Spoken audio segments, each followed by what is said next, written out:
All right, everyone, we're going to be starting in a little bit. I just want to make sure tech support. Can you hear me? Bob, can you hear me? Yes, I can hear you.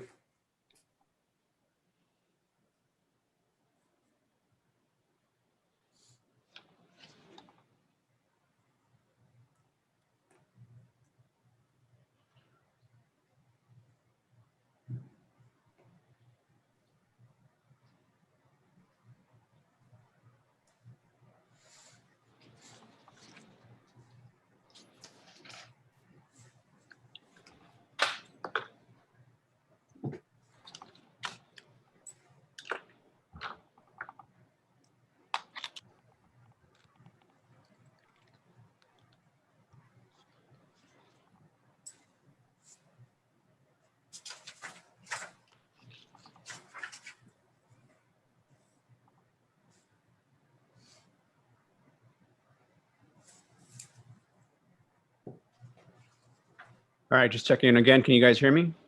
Yes. Can you hear me? Bob, can you hear me? Yes, can you hear me? Okay, hold on. Having a little problem with my audio here. Just give me a second. Chairman, your audio is perfect. We can hear you.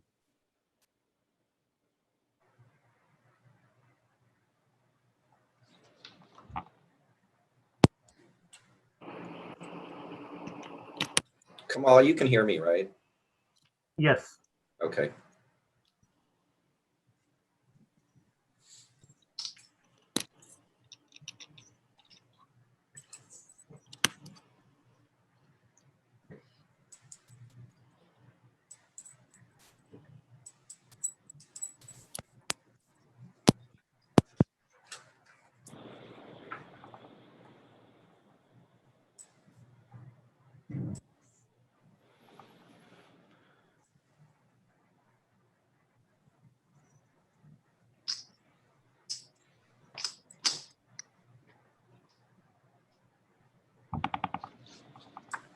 All right, Robert, one more time. Can you hear me? I know. I think you Yes. said you could. Yes, All right, I just can't hear you on my end. Just give me a second. It's my output that I'm checking.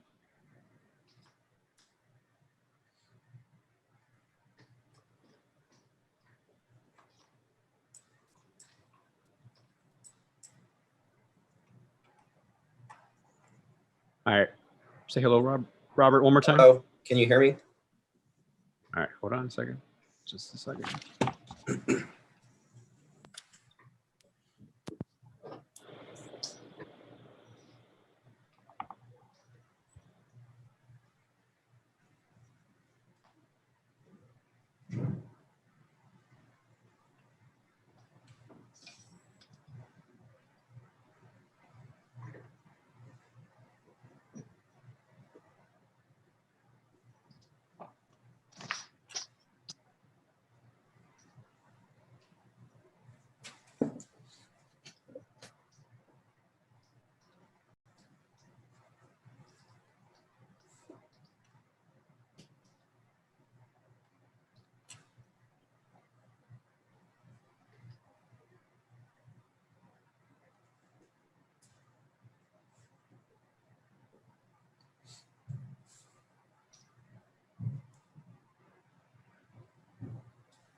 All right, Robert, try one more time. Say hello.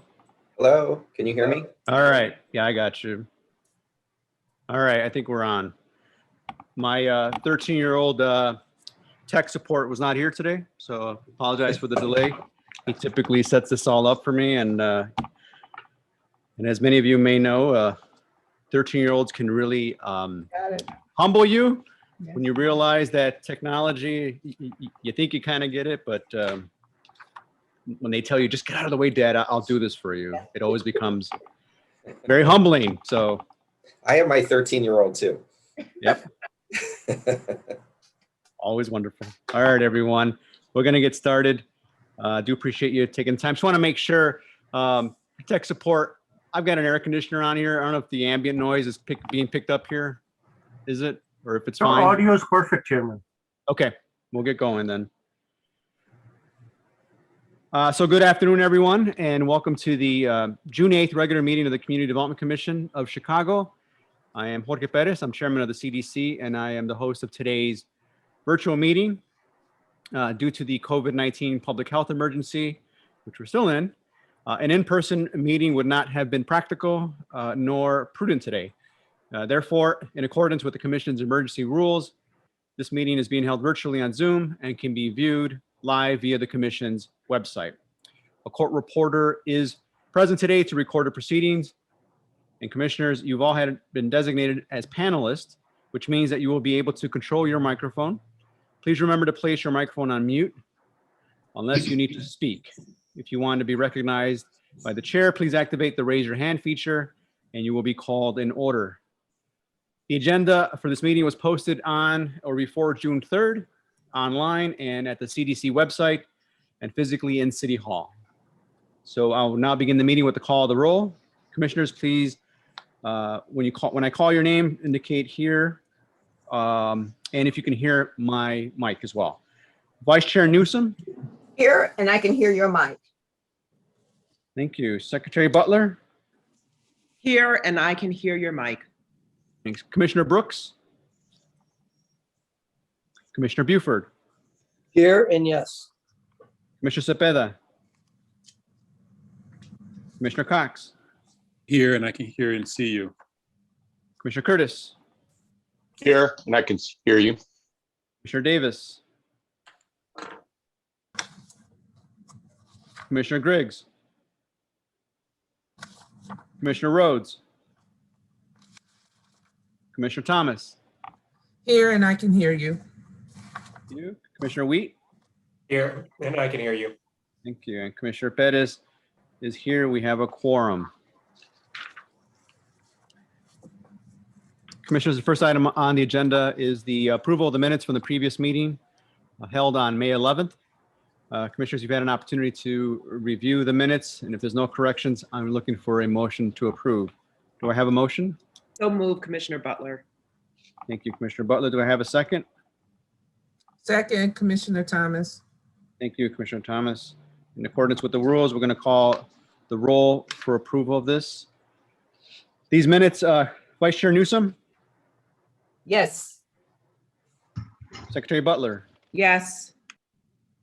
Commissioner Buford, Yes. Commissioner Cox, Yes. Commissioner Curtis, Yes. Commissioner Thomas, Yes.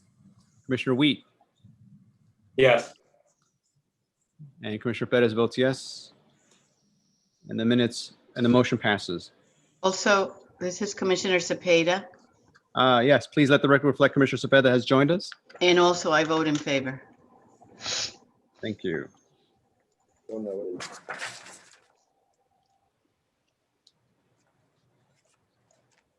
Okay, Commissioners, the public was given an opportunity to provide written comments up to 24 hours prior to the start of this meeting through the CDC email address, cdc@cityofchicago.org. There were no written comments in the CDC mailbox for this meeting. The CDC emergency rules require that any member of the public wishing to comment on an agenda could do so by registering in advance at the CDC's email mailbox up to 24 hours, again, before the start of this meeting. We do have 15 individuals signed up to comment on item A, which is the Northwest Industrial Corridor redevelopment project, and 3 people who signed up to speak on item D, the 47th and King Drive 43 Green Phase 1. So I'm going to call up these individuals who are in the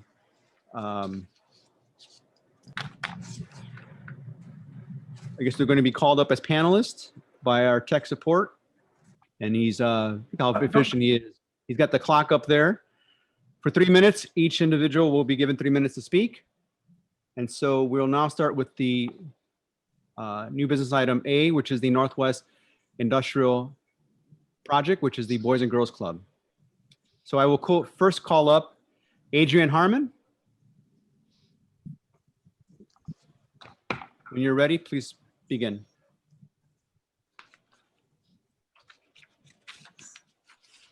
Chairman, I was not able to unmute him as attendee, so he's joining as panelist just now. Okay, I'm here. Adrienne, Yes. please proceed. Thank you so much for having me here today. My name is Adrian, and I live in the West Humboldt Park neighborhood.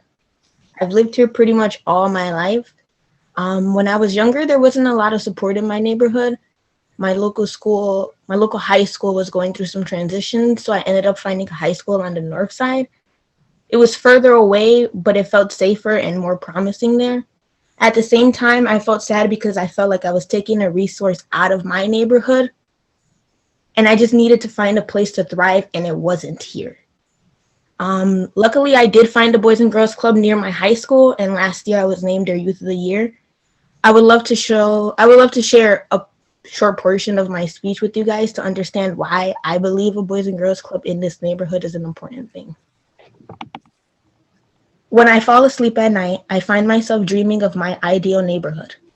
Safe, clean, and vibrant. These words are words that have never been used to describe my neighborhood. Ghost town, threatening shadows, sirens sing my lullaby. This is where I live. Everyone has a story, and mine begins in the West Humboldt Park neighborhood of Chicago. When I was little, I loved playing basketball, eating pizza, and sleepovers with my cousin. But I knew from the age of 6 that when I heard gunshots, I had to drop down to the ground. I wasn't growing up in a neighborhood that everyone dreams of. West Humboldt Park has everything from people loitering on street corners to needles in the grass. The trees don't even want to grow here. I knew I had to find a better way out. That's the portion of my speech that I like to share with you guys. I think having a Boys and Girls Club in this neighborhood would be an amazing opportunity, not only for myself, but I do have younger siblings. I don't want them to feel like their neighborhood isn't a home that they can be in. The Boys and Girls Club is something that brings the community together, and I feel like this community really does need a lot of support right now. Kids, we can't really go outside and be kids right now because of all the violence and things like that. So just having a safe place for us is what we really need. And that's all I have to say about my support for the Boys and Girls Club. Thank you, Adrian. Very good words. Very nice words. Thank you. Now I'm going to call up Vicky Lee.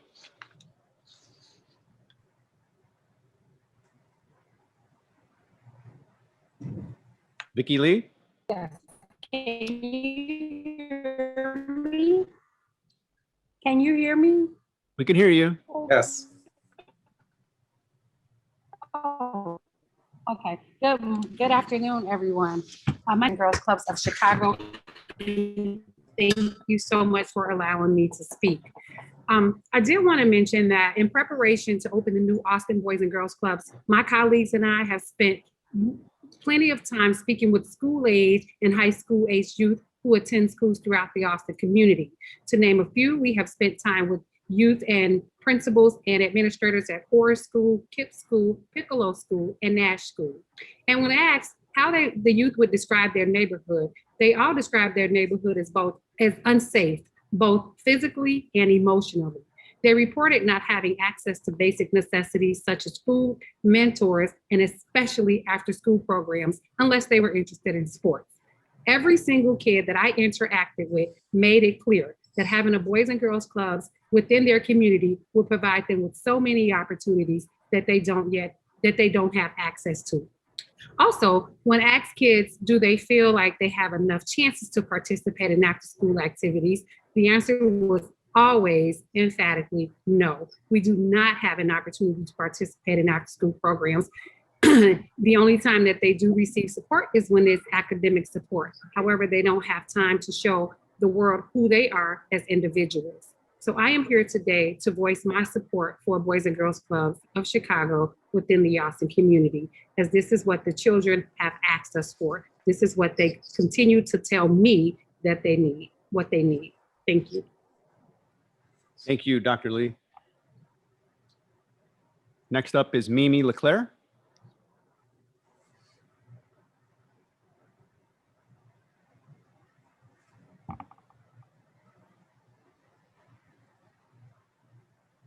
Mimi Leclaire. Mimi Leclaire, you have to unmute yourself.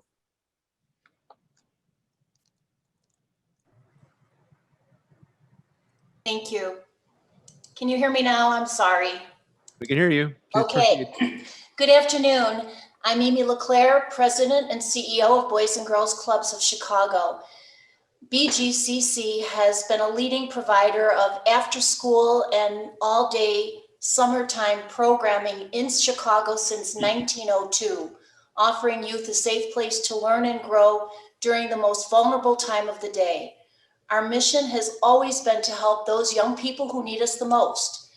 Our organization is driven by those whom we serve. We serve the community, parents, and most importantly, youth. We've received overwhelming feedback that children and teens on the West Side are looking for more safe spaces to pursue their passions. Boys and Girls Clubs of Chicago already has 2 clubs operating in local elementary schools in Austin, and we're in the process of opening a 3rd in Austin High School. And while we're incredibly grateful for these opportunities, we know there's so much more need on the West Side. The proposal that we're discussing today would allow us to expand access on the West Side communities and increase the number of youth we're serving with club resources we know can make a critical difference in the lives of young people. As Dr. Lee had mentioned, we started talking to community adolescents and teens back in November and have conducted a number of focus groups over the past 6 months to learn what their hopes are for themselves and for a new club site. Throughout these conversations, we heard a common refrain. The most important things to the youth were that the club is safe and inviting. They want something new, built specifically for kids, with kids in mind. They want fun and interesting programming that can get them excited about attending. This new club will give young people in the city what they are looking for. It will serve hundreds of kids with high quality programming and be a reliable resource for decades. We're eager to serve children at the site, and if given the opportunity to proceed, looking forward to continuing to work with community youth and families to shape the club to meet their needs. I thank you for your time and consideration. Thank you, Ms. Leclaire. Next, we have Melissa Bogart.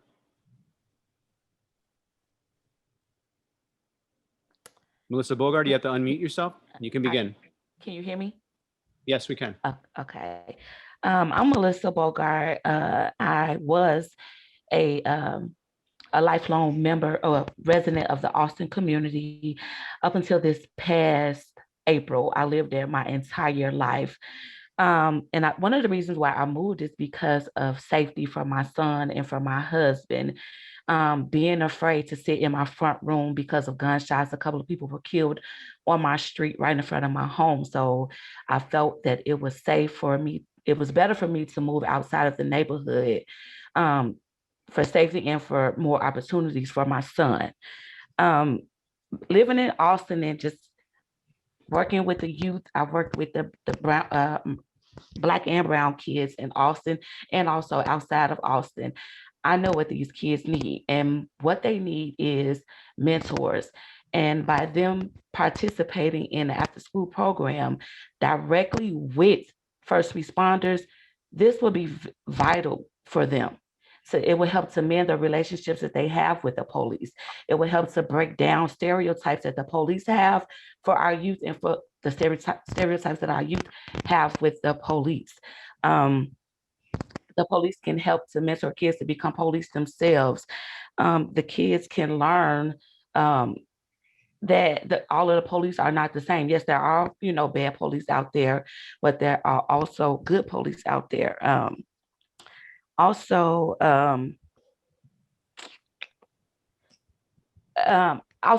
when we learn working with the youth, I understand that it only takes one youth to say, hey guys, all of the police aren't bad. We need to change our attitudes and our thoughts about the police. And if that one kid say that about the police, it would be a trickle down effect. It would help to break down the stereotypes that the youth have with the police. So I think this is a vital relationship, a vital collaboration. Our kids need it. They need a safe environment to participate in sports and to get leadership training, academic help. I was not only a resident of the Austin community, but I also have worked with the Boys and Girls Club of Chicago for over 10 years. So I understand what these kids need, and this is exactly what they need.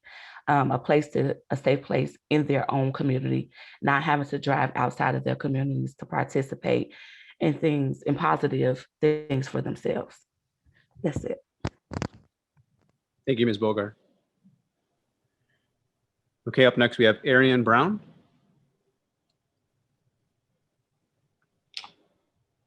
Hello, everyone. Hello. I want to start by saying thank you for having me. I was born and raised for the first 16 years of my life on the west side, right off the intersection of Pulaski and Division, the 1100 block of Keystone. I went to college and came back afterwards to help my people. And I just remember when I was younger thinking that a youth center or a rec center would be really, really helpful. And I think it would give the youth a lot to do outside of just wasting their time, not really doing anything, or just having idle time and getting into trouble. I think would be really beneficial.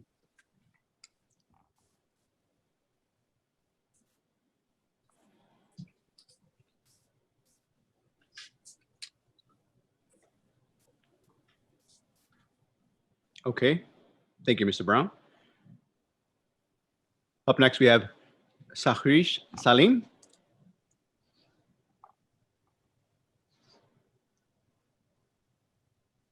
Chairman, I don't see Sahrish Salim. Okay. We'll go to Ariane Brown.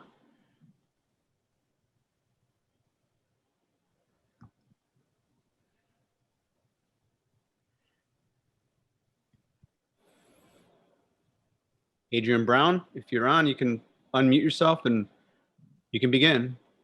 It's actually Ariane Brown. Is that the same? Same speaker that we just heard. Okay. Yeah, I already spoke, sir. Elise Edwards.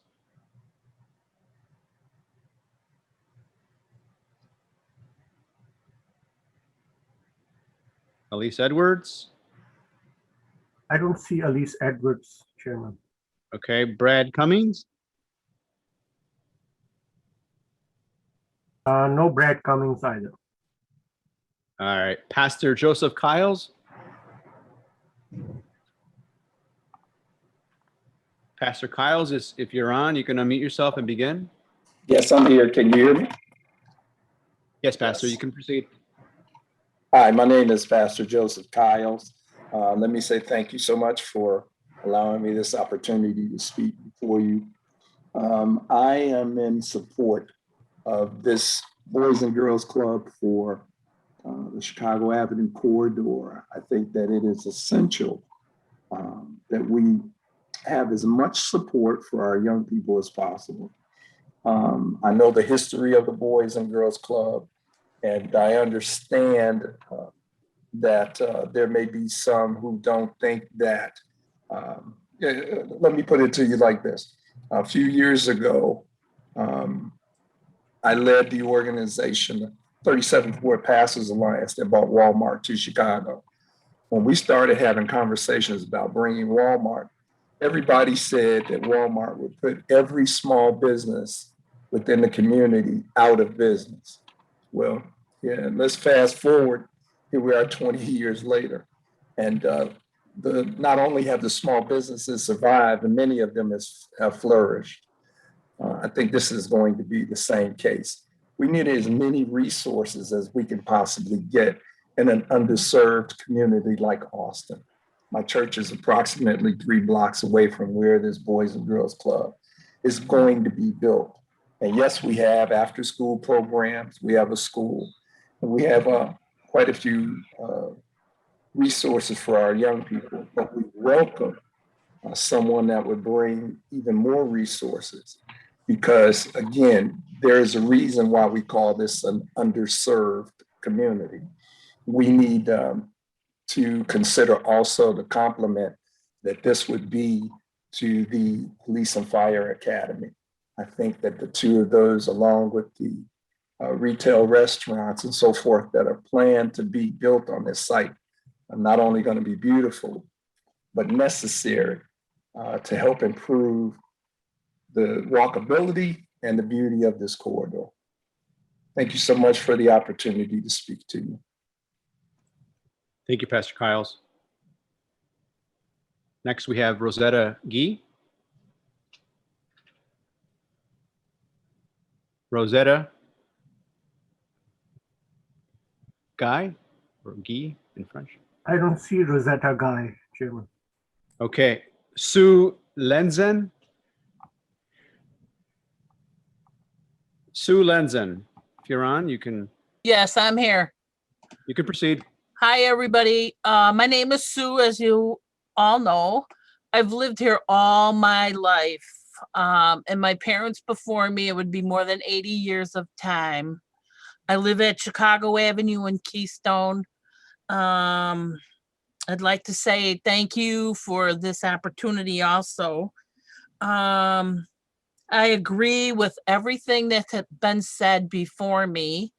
Not only would this Boys and Girls Club serve 3 communities, but it would probably save a lot of kids' lives, because there's a lot of kids that don't have direction and they need the mentorship, but not only the mentorship and the partnership with the Police and Fire Academy, it could also work as a partnership, and maybe some of those same kids will want to grow up to be firemen and policemen and serve the community. I've lived here all my life. There hasn't been much in I call this the Bermuda Triangle, because between Austin, Garfield, and Humboldt Park, there's not a lot for anything or anybody to do around here. There's no major parks with field houses. The parks that we do have are smaller than a postage stamp, in comparison to other neighborhoods and other communities. It's like pitiful, because there's no organized structure for kids to participate in. And I really believe that we should support and get this project going as soon as we can, so that we could help rebuild the West Side. The West Side's been deteriorating since the 1960s, and it has not been rebuilt. I'd like to see it in my lifetime generate some enthusiasm. People want to live here, people want to shop here, those kind of things, because it's been very difficult to live in these conditions over all these years, and see all the negativity and the violence. I cannot tell you, I sit at my desk every day and I listen to nothing but fire trucks and ambulances on a given day, and I'm tired of hearing it. So if we could get these kids alternative programs to attend and participate in, and help their families too, we can make a major difference with these kids on the West Side. That's all. Thanks. Thank you, Ms. Lezen. Coming up, we have Venus Jackson. Venus Jackson?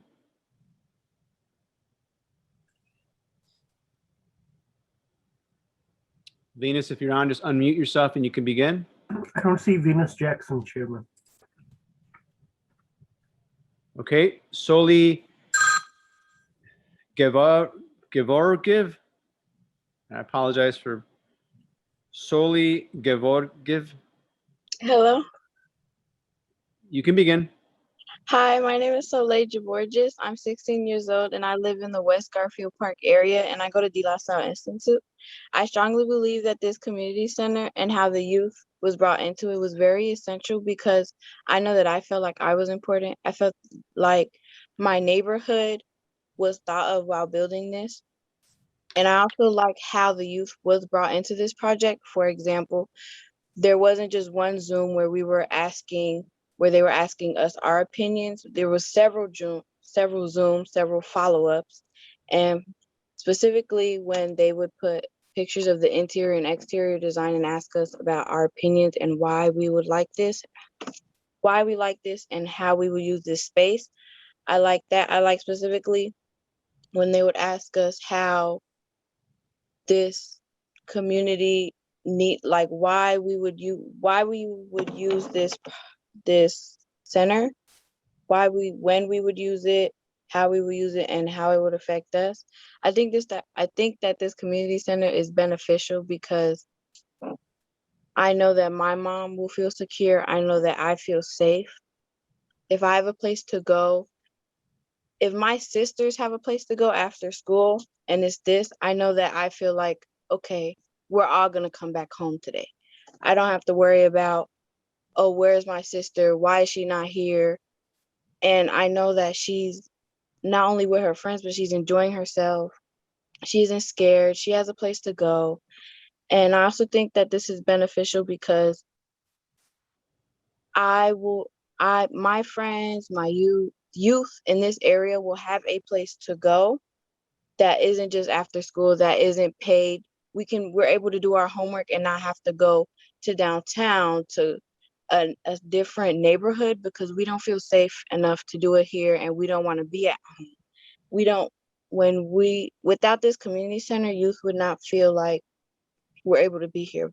We haven't been able to feel like that for a long time, as you can see. So that's all I have to say. I want to thank you for having me here and hearing my opinion. Thank you for sharing it with us. Thank you, Soleil. That is the final speaker for the item A, Northwest Industrial Boys and Girls Club. We'll now go to item D, speakers, which is the 47th and King Drive, 43rd Green Phase 1. First, we have Juan Saldana, the third.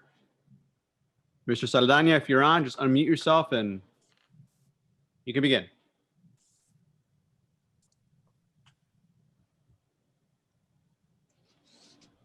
Chairman, I'm sorry, what was the name again?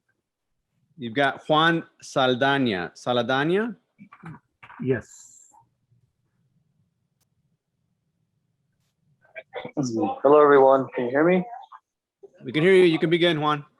Yes. Thank you so much, Chairman. I just wanted to say thank you so much for listening to us for this brief moment. We're very excited about this project that is going to be a transfer-oriented development, working with Phil Beckman and the head of that company. He's going to give my comment and say that we're very happy to be part of the conversation when it comes to real estate development in particular, because Phil and I are developers of color, and this is a very big opportunity for a small firm that is trying to do the right thing with community impact. Thank you so much. Thank you, Mr. Saldana.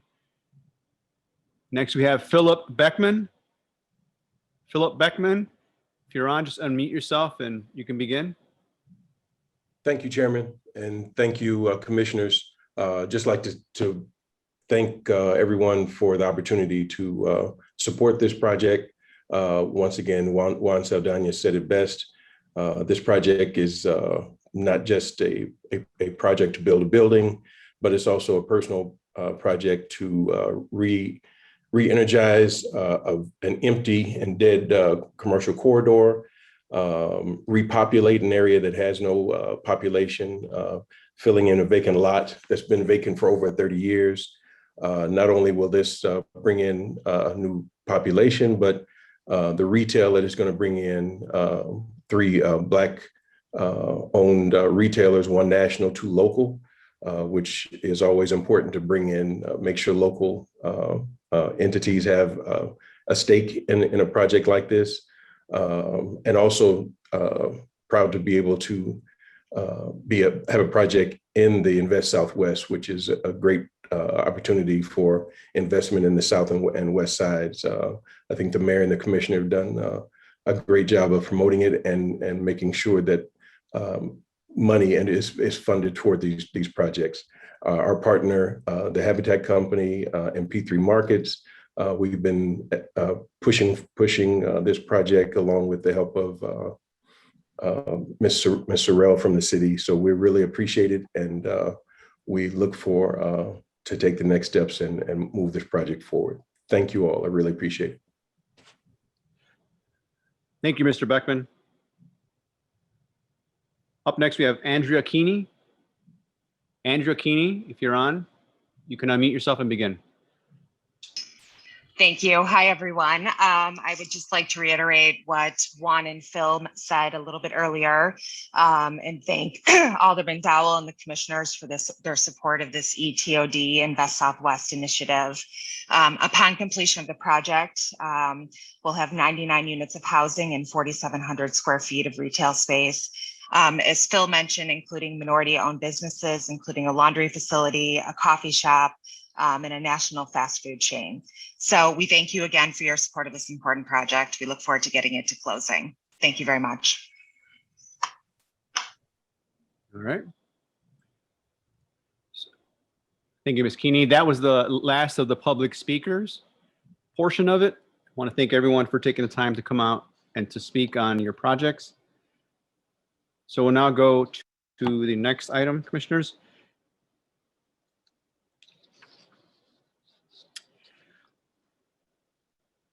So before we go any further into the regular meeting, commissioners, our first item of old business requires us to recess our regular CDC meeting in order to hold a regular public hearing for a proposed amendment to an existing TIF.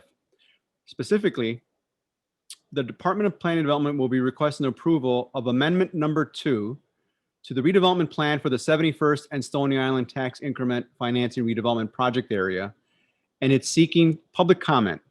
The TIF amendment process requires the public hearing on this matter. So we will now recess from the Community Development Commission meeting in order to hold the public hearing on this matter of the proposed amendment number 2 for the 71st and Stony Island TIF. Ryan Slattery will present the staff report on behalf of the Department of Planning and Development. Ryan, when you're ready, you can begin. Thank you, Chairman, Press. Good afternoon, commissioners. For the record, my name is Ryan Slattery. I'm the project manager for the Department of Planning and Development. I'm here to present the 71st Stony Island TIF Amendment number 2. The main purpose for why we're here today is to extend the life of the TIF district by an additional 12 years. DPD believes the redevelopment of the Jeffrey Plaza is a catalyst for further growth within the area, and the TIF will be a resource if it's needed. Additional actions to the plan include amending the termination date, revising the budget, updating the land use plan, and minor changes to the plan language. 71st and Stony Island TIF is generally bounded by Marquette Road to the north, Lake Michigan to the east, 79th Street to the south, and the South Shore line to the west. The TIF was created on October 7th, 1998 as a conservation area. We received state authority to extend the life of the TIF district in November of 2018. So each TIF district has a list of goals and objectives for 71st and Stony Island TIF. The main goals include rehabilitation and upgrades of existing buildings, facilitating assembly and preparation for projects, remediate environmental problems, and to improve infrastructure, mass transit, and public facilities. I want to discuss a few of the projects that have been funded so far within the TIF district, have received TIF assistance. The most recent project is the local market, which received a $10 million TIF grant to acquire Jeffrey Plaza Shopping Center and redevelop the former Dominick store. Also TIF funded was the Leclaire Senior Residence of Avalon Park Phase 1, which received a $1.7 million TIF grant to construct 102 affordable senior units. The Starbucks on Story Island also received TIF funding for $225,000. Along 71st Street between 2000 and 2500 East 71st Street, there was a $5.5 million TIF funds to be paid for the streetscape improvements. And then finally, the Small Business Improvement Fund recently opened applications in February. And we received 26 applications for this round. So we see further reinvestment within that area.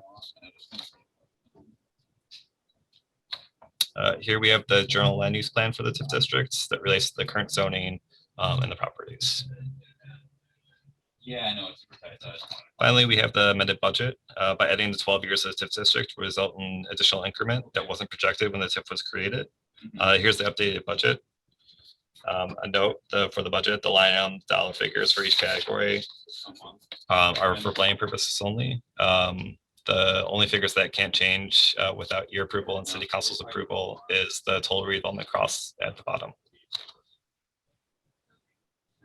Our next steps, if approved today, the amendment would go to the Plan Commission for approval of the land use plan map.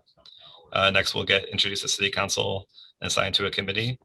In September, the TIF amendment would be reviewed at Finance Committee in hopes for City Council approval as well in September.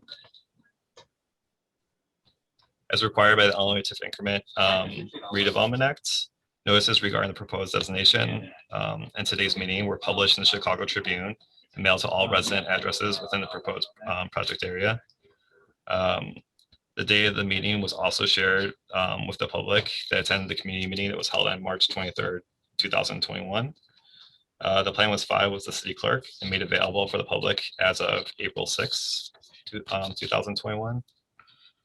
Notices of the plan availability were also sent via mail to residents, tax districts, and all registered and interested parties, as well as residents within 750 feet of the area boundaries on May 27th.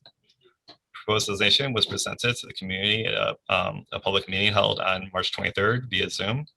140 people attended the community meeting. At the meeting, key components of the plan were presented to the community by the members of the Department of Planning and Development and Alderman Hairston, all of whom answered questions regarding the TIF and the amendment process. A joint review board for the tax districts met on May 7th to review the proposed TIF districts.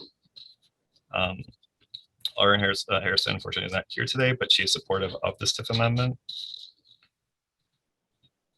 Based on a review of the amended plan, the Department of Planning and Development recommends that the Community Development Commission take the following action as embodied by the attached resolution.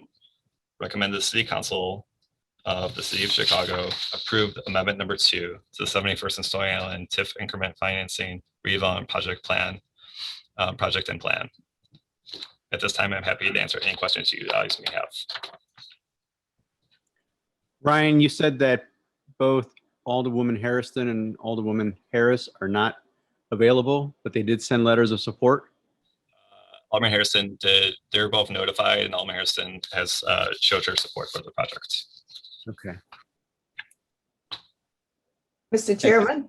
The same for Alderman Harris? We have not heard back from Alderman Harris, but she was notified of the process. Okay. Just a second, Vice Chair Newsom. We did not have any members of the public sign up to speak on this matter. So now, commissioners, if you have any questions, please use the raise your hand feature. I know Vice Chair Newsom raised hers. Go for it. I wanted to ask of Mr. Slattery, this amendment provides for the porting of TIFs from the adjacent TIF. Can you tell me what adjacent TIF the port would be derived from in the event it was needed? Yes, sorry, 1 second about that.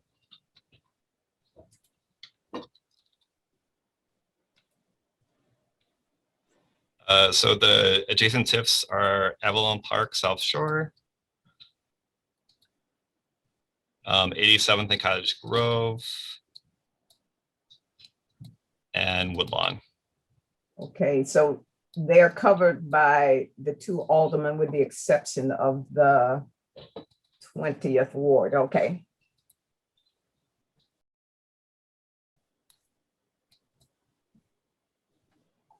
Thank you. Secretary Butler. Just hopefully a quick question on the department's report. There were table 2, the estimated TIF eligible costs, the original budget, and then the updated revised budget. Can you tell me how much of the original budget has been utilized? That's a.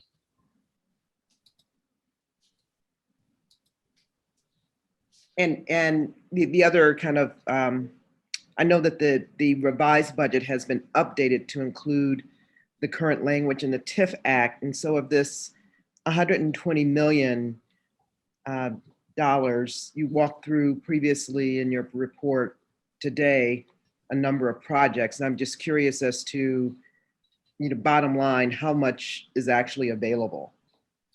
So 2011 to present, we've allocated 21 million. I can, through the chair, get the remainder prior to that. Unfortunately, I don't have that figure in front of me right now. I'm sorry. And so, Ryan, of the $120 million total redevelopment project costs and revised budget, how much of that has been utilized? Oh, the 120 is. Or is that incremental new dollars? That's the additional to the 40. So the 40 was the original budget. So we're just increasing it to the 120. Okay. So based off of the, sorry, I only have the 2011 present, but that's 21 million. So prior from 98 to 2011, there's an additional amount that also will be within that. But the 120 is just the added number based off of the way that the TIF, when it's created, they're really the increments coming in at the ends of the TIF districts. So then these additional 12 years, there's a higher percentage of TIF increment that gets generated year after year. So that's why the figure goes up so drastically. Okay, if you could circle back and just provide how much has been utilized, that would be helpful. Thank you. Will do. Commissioners, any other questions? Ryan, just I guess a process question. I know you walked through the timeline of this, but in my experience being here on CDC, these adjustments or extensions, not real common. Am I correct in saying that, or? Yeah, it ebbs and flows timing. So we have another one that's coming in August near North for an extension as well. But the normal situation is we have to receive state authority first. When we receive state authority, it generally is in the May veto session. And so that's when we start the process for and it usually takes about a year. So normally. So just to check, you said May veto session or the fall veto session? Normally it's May veto session. It can also be in fall veto session as well, but just based off of how the process is, we normally do it in May. Got it. Okay. Yeah, because we also shut down some TIFs as well. I know you've done that in the past as well. So, so commissioners are all aware that there's new TIFs, extension of TIFs, and then there's closing of TIFs too, just to make sure. And there's also in the next 3 years, there's about 20 TIFs that will be expiring naturally each of the next 3 years. So yeah, gotcha. Okay, Commissioner Cox. Yes, thank you. I was just framing again, we have gone through a systematic review of every TIF that is set to expire and evaluating how they've been used, what were their original purpose, have they lived out their usefulness. And this is one of the TIFs that we felt very strongly should be extended. As you probably know, its proximity to Woodlawn and to the coming Obama Presidential Center suggests that there will be economic activity in the future on Stony Island, as well as 71st Street. And it stretches as far south as 79th Street, and some of you may have read about the Regal Miles Studios, Regal Miles Studios, which is at the southern end of this. So there is a real sense that there's going to be economic activity And this TIF will allow us to have the proper incentives in place to capture that as it happens. Good, great. Commissioner Thomas?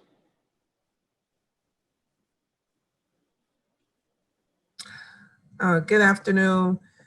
I had two questions. One is a clarification. The initial total estimated cost on the TIF was 40 million, and you're saying about 21 million was already spent, or? 21 million was spent from 2011, was allocated from 2011 to present. So I'll need to check to see what prior to 2011, how much was allocated.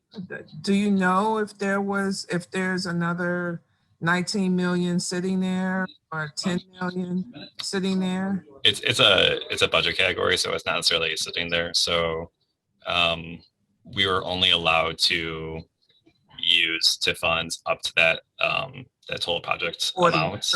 Of 40 million. Right. So no matter what, we would have to increase, if we'd have to increase it because of the fact that we had a very large project and the TIF was doing much better than we anticipated originally, we would come to you for a budget amendment in order to increase it as well before we could use the funds, the additional funds. So I know it's not sitting there, but what I mean is, do you know if any more was spent? And you said that's the thing that you will get back to us on, right? Yeah. Yeah. I know that this does include the Montclair seniors, the 2 million, the 1.8 million for that. I do know that that was prior to 2011. So that's one thing, but I'll circle back with you guys and let you guys know the rest of the allocations. Okay. And my second question is, just looking at the TIF map, it seems like most of the TIF is in Harrison's ward, the 5th ward, and just a small bit in the 8th ward. Is that right? Yeah, I believe it's 20% is within Alderman Harris's ward. Okay. Thank you. Okay. Commissioners, any other questions? If there's no other questions or comments, we're now going to adjourn the public hearing and reopen the regular CDC meeting.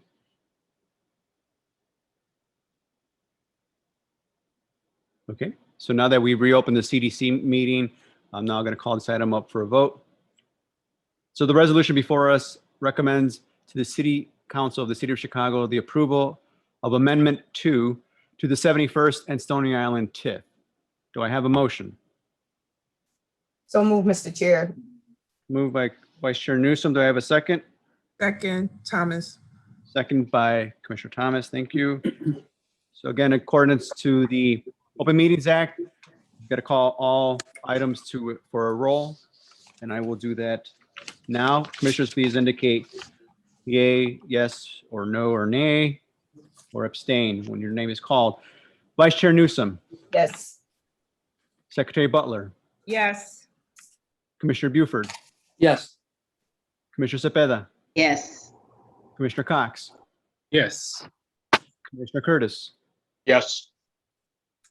Commissioner Thomas. Yes. Commissioner Wheat. Yes. And Commissioner Bettis votes yes. And the motion Commissioner is. Davis is on. I've been on, and okay. I vote yes. Okay, let the record reflect that Commissioner Davis has joined us, and she has votes yes on this item. Thank you. And again, the motion is carried.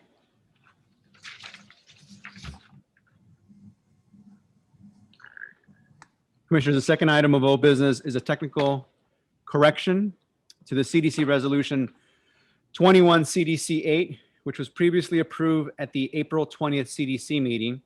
The resolution, which sought acquisition authority for multiple parcels to be included in an RFP, misidentified one of the parcels as already being city-owned, when in fact it was not.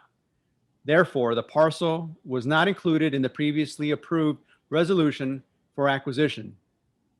Ms. Lisa Washington will identify the mistake for us, and she seeks to add this parcel to the acquisition list that was approved in the April meeting on Resolution 21 CDC 08. Ms. Washington will present the report on behalf of the Department of Planning and Development.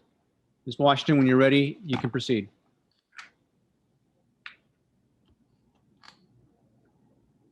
Good afternoon, Chairman and members of the Commission. Again, I am Lisa Washington, Project Manager with the Department of Planning and Development. So in April, we presented an RFP/acquisition authority for properties located in the 7th Ward on the corner of 79th and Exchange Avenue. Excuse me. Is there an ice cream truck nearby? No, I'm trying to stop the phone. So again, we were presented an RFP and private parcels that we're going to acquire for under the acquisition authority to RFP a site at 79th and Exchange located in the South Shore area within South Shore community and within the Avalon South Shore TIF. What we presented in the acquisition was this map. We depicted this pin 2131-203-004 as a city-owned pin, when actually it was one of the pins that we needed to get an acquisition authority on. The correction is actually 003, which is the city-owned pin, and 004 being privately owned by Sam Elahi, who has agreed to proceed with this, with the city acquiring, if need be, for the RFP that we've released. The city of Chicago is not necessarily looking to acquire the property. We are hoping that through the RFP, once a successful respondent is chosen, we'll be able to complete the transaction with the private owner. So again, this is a technical correction to the CDC resolution 21-CDC-08 to show the correct PIN that we need to get acquisition for, which is PIN number 2131-203-004. So we hope, we respectfully request that you recommend the exception of this correction. Are there any questions? Thank you, Ms. Washington. Commissioners, any questions?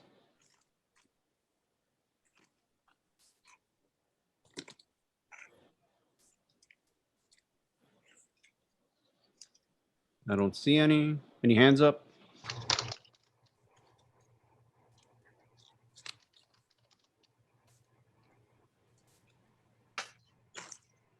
I don't see any hands up on my end.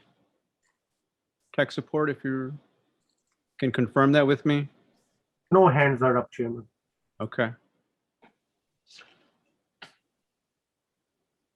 Just as a quick comment, I think we've gone, this is probably a first in, I know, my time here. So I know it was something that just was I apologize. flipped or what have you, but I appreciate Ms. Washington explaining all this for us. And with that, if there's no other comments or questions, Commissioners, I'm going to call the item up for a vote.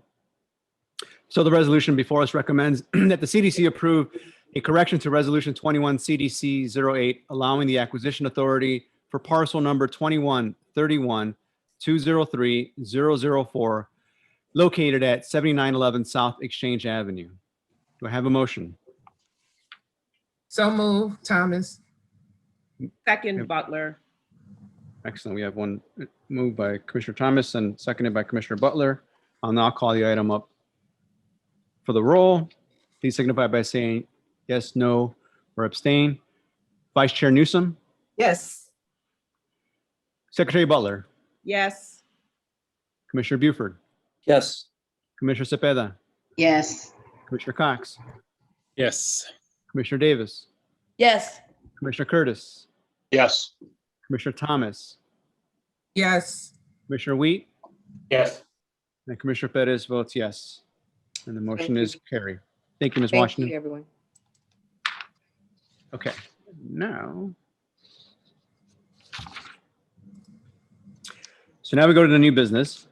Commissioners, our first item of new business, request authority to advertise the Department of Assets, Information, and Services. Again, that's the Department of Assets, Information, and Services intention to enter into a ground lease with the Boys and Girls Club of Chicago for a ground lease for a portion of the property located at 4443 West Chicago Avenue in the Northwest Industrial Corridor TIF. 2A, request alternative proposals. And B, to approve the lease of the property to Boys and Girls Club of Chicago if no responsive alternative proposals are received. Mr. Ernest Bellamy will present the staff report on behalf of the Department of Planning and Development. When you're ready, Mr. Bellamy, you can begin. Thank you. One moment, I'll bring the presentation up.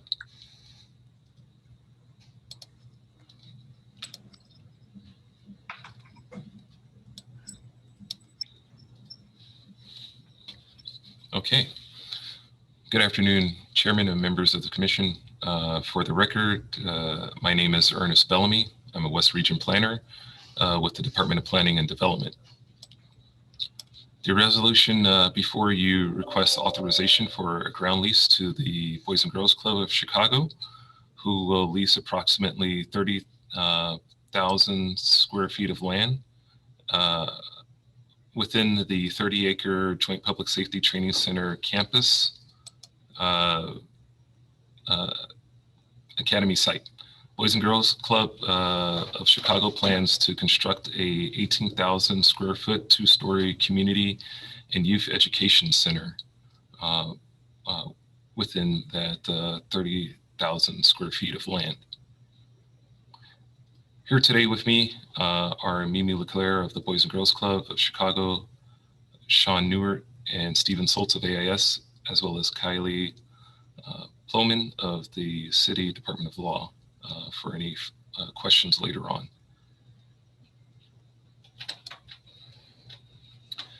The subject property sits within the Joint Public Safety Training Center site in between two Invest-Southwest corridors along Chicago Avenue.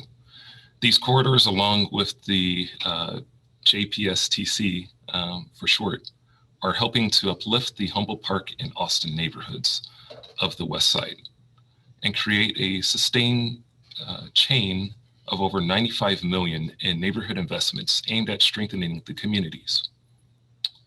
With its inclusion, the Youth Center by the Boys and Girls Club of Chicago is enhancing this with at least 6 million of private investment.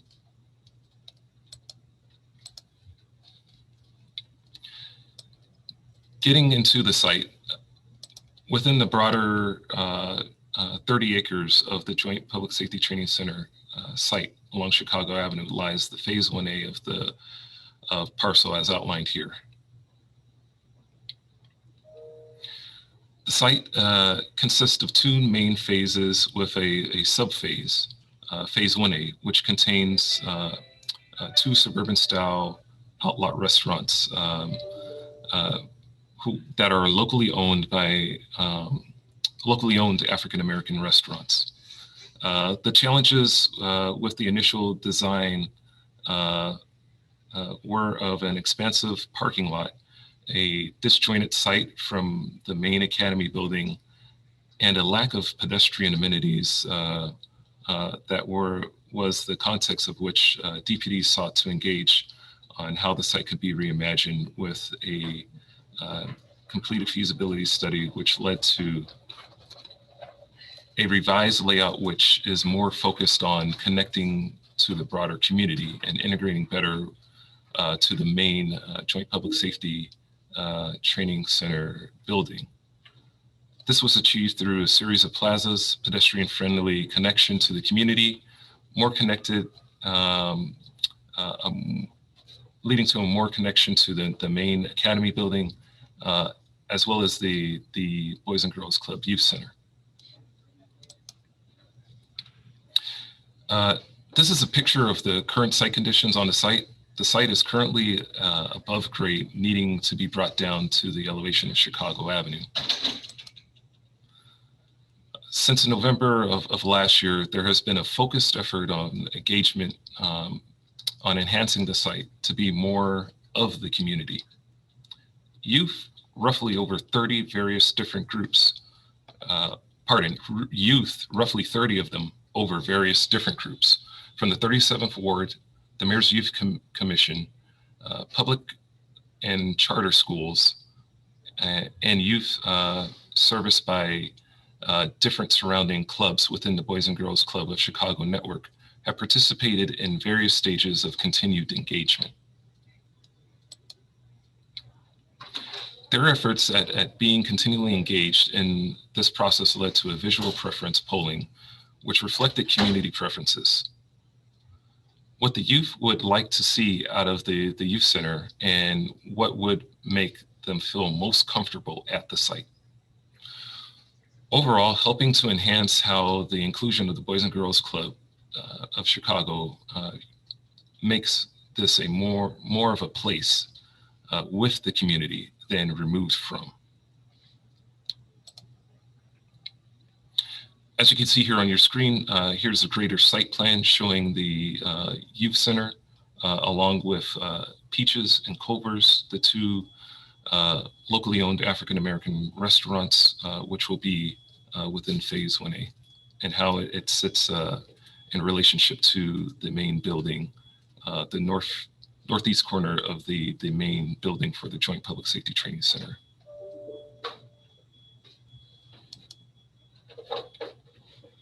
As an overview of the ground lease, the term is 55 years with two 10-year options. The conditions are for the tenant to create a new PIN. The tenant pays property taxes and utilities while the city will maintain the property. The cost is $6 million, which will be privately financed by the Boys and Girls Club of Chicago. And the project is, again, for 18,000 square feet, of which the Boys and Girls Club will be looking to service over 1,000 youth. Programs include child education, teen programming, cultural arts, fitness programs, summer camps, daycare, and after-school programs, as well as school partnership programs.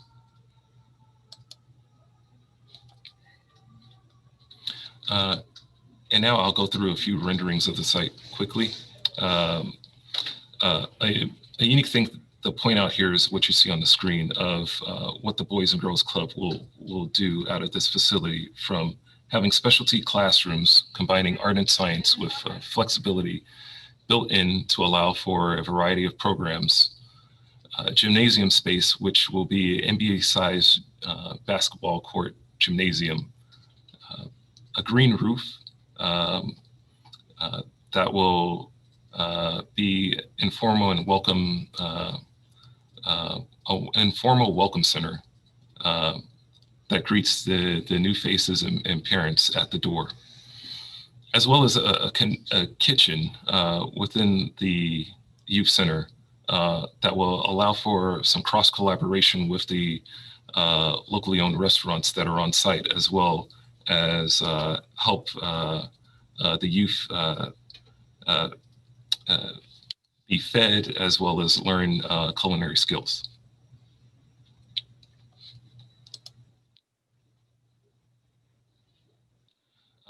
Some community benefits to point out as you're looking across these other renderings. Furthermore proposed, as a provider of youth development and after-school programs, the Boys and Girls Club of Chicago will be a vital asset to the Humboldt Park community and enhance the available services within the Joint Public Safety Training Center campus, creating approximately 9 to 11 new permanent jobs, as well as follow MBE and WBE construction requirements and city residency. And as well, follow community benefits, provide after-school services, continue community engagement, and improve the character of Chicago Avenue. And again, this will all link it together with $95 million of investment currently along the Chicago Avenue corridor.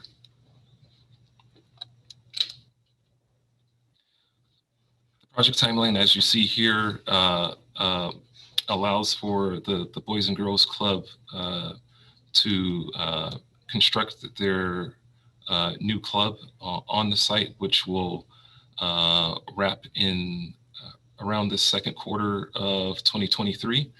Shortly thereafter, the phase 1A retail establishments concluding their construction, which should be in sequence with the main campus of the Joint Public Safety Training Center campus.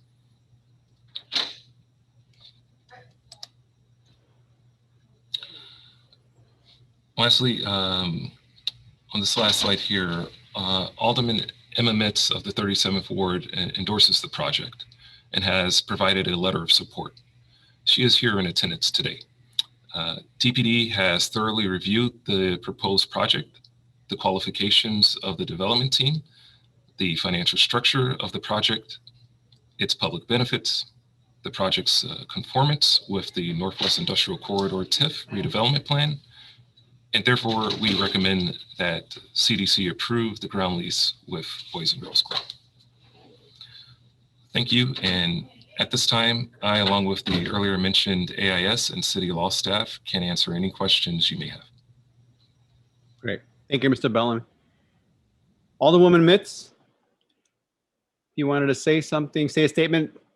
Yes, I certainly would like to say something. Thank you for the opportunity to allow me to. I've been waiting since 1 o'clock, I think, before the meeting started, because I certainly wanted to weigh in on such an important development for this community. I've been waiting a long time to be able to help young people. And it seems as this is the time, even though we're in a pandemic, there's some grace and mercy that are falling upon this community. And I'm asking for your support for this Boys and Girls Club. We put in tremendous hours in working with our youth. And I can tell you all, I learned something from them. As they were looking at designs and drawings and had such particular questions that they was asking and the answers, it let me know that we don't put enough emphasis on our young peoples and provide them with the knowledge so that they can be better to make good decisions and even life skills decisions as they continue to get older and for the dream that they are looking for. So I'm happy to be here today to ask all of you to be able to support this Boys and Girls Club. Some I know who spoke during the testimony, witnesses testimony period, some who I did not know. But all of them were singing the same song. And even during my monthly community meeting, I never got so many praises before once they saw something for our youth. And just to think about what it's going to look like really is an exciting. I don't have to go to church to shout. I'm shouting right now because it's been a long time and we're just getting started. And hopefully through your commission and members of this commission, that you would support us so that we can continue to make those steps and excited to get to the finishing line. So thank you so much for allowing me to be able to speak today. It's been a long time coming, but you never give up, and we may be able to make that dream come a reality. So thank you so much. Thank you, Alderwoman Mitz. And I humbly ask for your support. Thank you. Thank you. Thank you very much. Yeah, and as Alderwoman Mitz had mentioned, we had a very good list of speakers who've already spoke on this matter at the beginning of this meeting, and definitely young Miss Harmon's words were very well written. So commissioners, I'm going to open up to any questions or comments at this point. Mr. Chair, I have one Commissioner technical. Thomas. Oh, I saw Commissioner Thomas first. Go ahead, Commissioner Thomas. Thank you, Mr. Chairman. Congratulations, Alderman Mitz. This will be an awesome development in the community. It's great. My question is, Mr. Chairman, I believe that we are today we're considering only the ground lease for the Boys and Girls Club. But I saw that there are leases for Peaches and Culver. Have those been entered already? And that's just a clarification. Half of the question is for the department and the other half is to the chairman on what we're considering today. Commissioner Thomas, yes, it is a lease. And I've got that question as well for Mr. Bellamy so he can clarify it, because leases is relatively rare in terms of this, and he'll explain that. But yeah, to answer the other questions, definitely, Mr. Bellamy, if you wanted to address those. So yes, this is a lease. Given prior city history on the matter, this is a lease to the Boys and Girls Club. Given the community benefits that are being provided here to the community. Okay, so this is a lease to the Boys and Girls Club. That's a not-for-profit.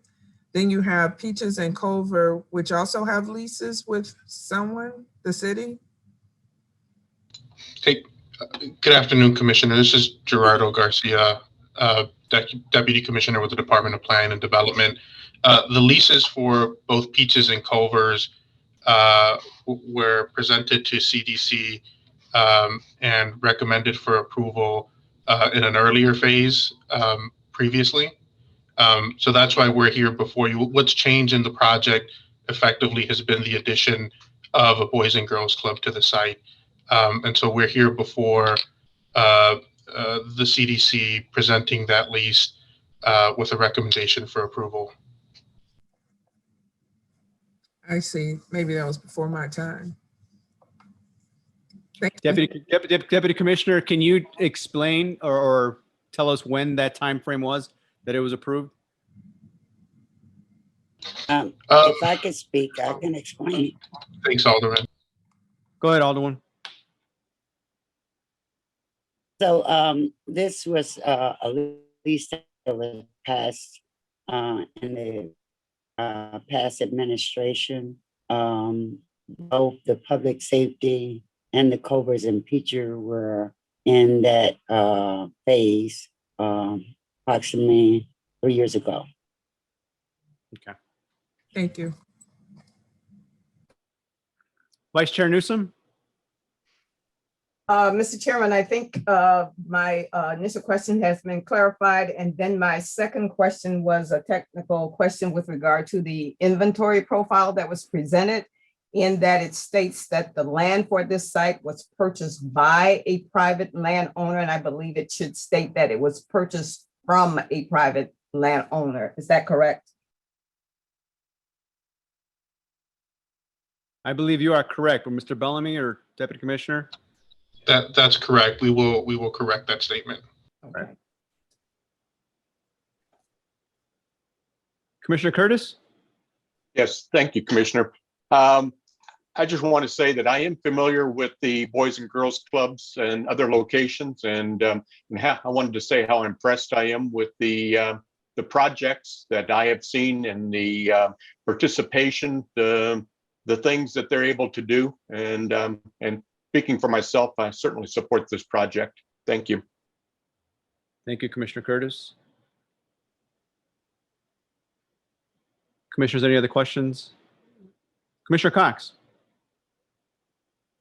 Yes, no, thank you all. And thanks to Alderman Mitz, who is such a gracious facilitator of events and activities for her ward. So she welcomed in the Boys and Girls Club, and as well to Mimi Leclaire, who had been watching from afar of the mayor's efforts to attract investments of all kinds to the South and West Side, and willingly stepped forward to build the first new Boys and Girls Club in a generation in Chicago. And I'm just so impressed at the generosity and their spirit of partnership. But I will tell you, I was most impressed watching young people shape a facility that they will call their own. And we dared let them lead, and they showed us how to do it better than most adults. And so we definitely did the right thing to give this to them to shape and form. And you can hear from their kind of eloquent testimonies how much this means for them. So I will say that this is also a very conscious effort on the part of Mayor Lightfoot to change the dynamics between youth and our public safety officers. And what better way than do it in bricks and mortar in a way that they will have healthy exchanges. You can imagine athletic tournaments happening in the gymnasium between public safety officials and youth. You can imagine young people with their families dining at Culver's and Peaches right in the same space that police officers and firemen are. And this is what's going to help, I think, advance relationships. So I'm just thrilled that the partnership with AIS, with the mayor's office, with Boys and Girls Club, and Alderman Mitz's office has allowed us to bring this to the commission. So I hope that you will find it appropriate to support it. And once again, we're changing the nature and character of how we do things bit by bit, parcel by parcel. So thank you. Thank you, Commissioner. Alderman Scott is on the line. I know you have your hand up, Alderman. Yeah, thank you, Commissioner, for allowing me to speak. I know this isn't my project, but I just wanted to commend Alderman Mitz and all her hard work and how long this has taken. And just want to let everyone know on the commission how much community involvement she has had over this entire project. She has touched not just the communities in which she served, but has had community meetings where she's invited folks from my community to learn about this public safety academy and how it's going to affect the greater West Side of Chicago. To have sit-down restaurants like Peaches and Culver's on this site, along with the Boys and Girls Club that is going to bring young people from all over communities, not just the communities in which she served, but all over the West Side of Chicago. As Commissioner talked about, this is the first Boys and Girls Club in a generation built in Chicago.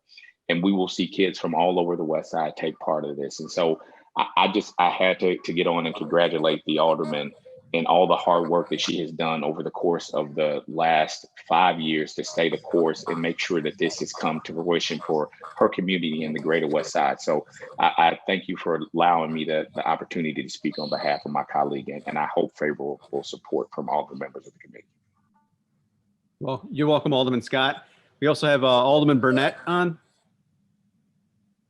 Yes, thank you very much. I also would like to take this opportunity to commend my colleague and also commend the Department of Planning and the Mayor's Office on this project. The Boys and Girls Club is a great organization. They do great things. I have 2 of them in my ward, and they really help to save young people's lives. My ward actually abuts Emma Mitz ward. A lot of folks don't know I go that far west, but we like right next to each other. The Police Academy and the Boys and Girls Club is something that our community is very excited about. Coincidentally, I have the current police academy, and the current police academy in my ward is across the street from Whitney Young, so it's by high school, and it's across the street from Skinner School, which is a grammar school, and it's across the street from a park. So it's been around young people for a long time. And one of the great things about having a police department with the police academy right next to the Boys and Girls Club, you know, I would imagine it may have put a sparkle in some of the young people's eyes that maybe one day they can be like those other young people who are in the police academy, right? And it gives them a comfort of being around police, and they see that they regular guys just like everybody else. They run and work out just like they do, right? And they go through their routines just like the kids do. So I think it's great to have the Boys and Girls Club right next to the police academy. What other place would parents feel secure and safety of having their children to go and go to an after school program than by the police academy, right? So I think it's a great organization. This is great for the West Side. This is going to have a large impact on our community. As you know, one of the areas where this academy is being proposed, we have a large crime rate over in this community. It's in the 11th district. We need to have good places where good neutral places where young people can go in order that they can feel safe. You know, unfortunately, in some of our wards and throughout the city, some of the neighborhoods, some kids can't go across certain streets in order to go and enjoy the recreational things that our society has for them. Let me tell you about about the Boys and Girls Club location by the police academy. It's nobody's territory. It's so neutral. It's neutral for all the kids on the West Side. It's in the area where any and everyone can go and not have a problem. And every parent would feel secure with their young people going to that area. And they will have the nurturing of the Boys and Girls Club, which is a fantastic organization, but they will also have some good role models of young people trying to serve their society and make sure that people are safe in our community. So I commend Alderman Mitz. I commend her on making sure that folks in the community get jobs on these projects, get contracts. I think it's exciting. I wish it was in my ward, but because she's my sister, it's like being in my ward. So I'm so excited for her and so excited for our community in the West Humboldt Park area. Thank you. Thank you, Alderman Burnett. We also have Alderman Irving. Sir, floor is yours. Yes, thank you, Mr. Chairman. I also wanted to chime in on this that Alderman Mitz has done in the 37th Ward. This is directly across the street from the 28th Ward. And again, just wanted to chime in with the same and echo the same things that Alderman Scott and Alderman Burnett have given on this project and for her hard work for bringing everybody into this conversation, not just the residents of her ward, but the residents of the West Side as a whole. So just wanted to offer my support and thank her for her leadership and work on this. Thank you. All right. Thank you, Alderman Irving. Commissioners, any other questions, comments? If not, I'm gonna call the item up for a vote.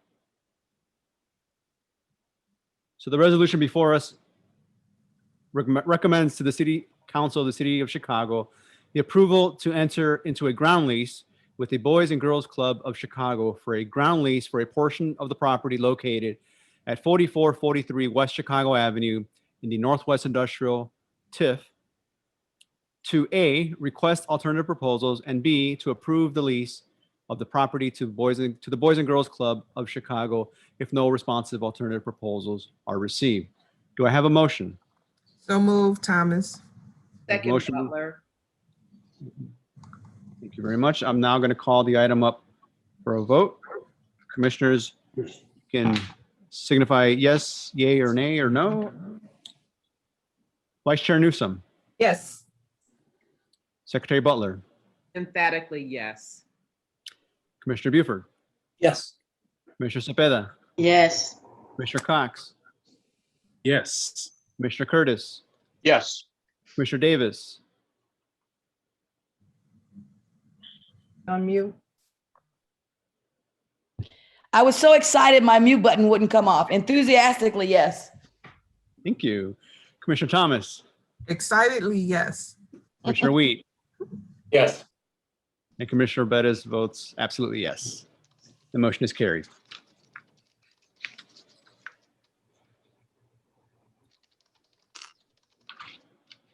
Okay, we'll now go to the next item. All right, Commissioners, for our next item of new business, the Department of Planning and Development is requesting that the CDC accept for review the amended redevelopment plan for the proposed near north tax increment financing redevelopment project area, Amendment 2, and to set dates for a public meeting of the Joint Review Board and public hearing. While Ryan Slattery, okay, hold on a second. Therefore, the first resolution before us requests the commission to accept for review the amended eligibility study and redevelopment plan for the near north tax increment financing redevelopment project area number 2, and to set dates for a public meeting of the Joint Review Board and the public hearing. So just quick,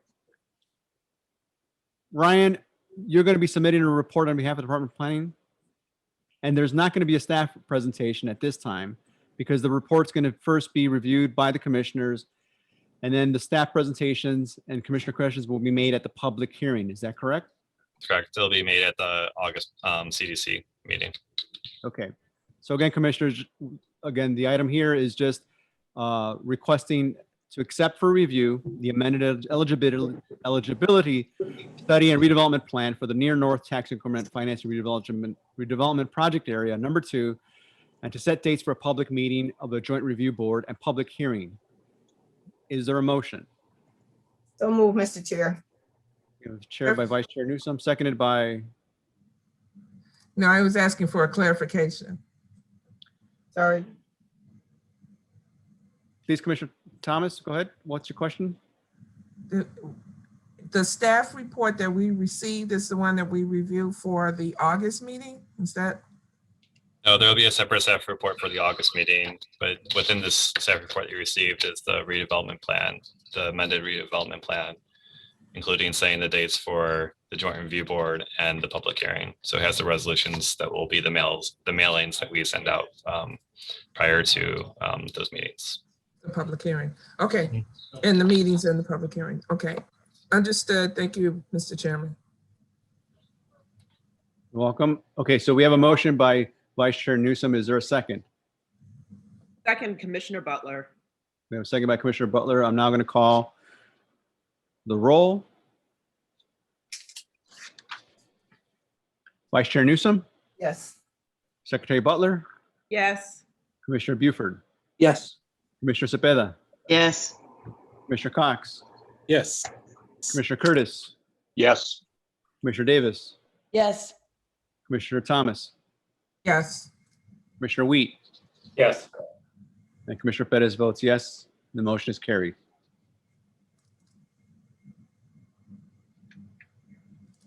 Commissioners, our next item of new business is to request authority to advertise the Department of Housing's intention to enter into a city lots for working families redevelopment agreement with the joint venture between Jude Investments LLC and MKB Business Strategies LLC, or to a related entity for the disposition of the property located at 2659 West Adams Street and 2654 West Adams Street in the Midwest Redevelopment Project area at 2256 West Monroe Street, 2339 West Monroe Street, 210 South Hoyne Avenue, and 212 South Hoyne Avenue in the Central West Redevelopment Project area, and at 3262 West Walnut Street and 3264 West Walnut Street in the Chicago Central Park Redevelopment Project area, to request alternative proposals and to approve the sale of the property to the joint venture between Jude Investments LLC and MKB Business Strategies LLC,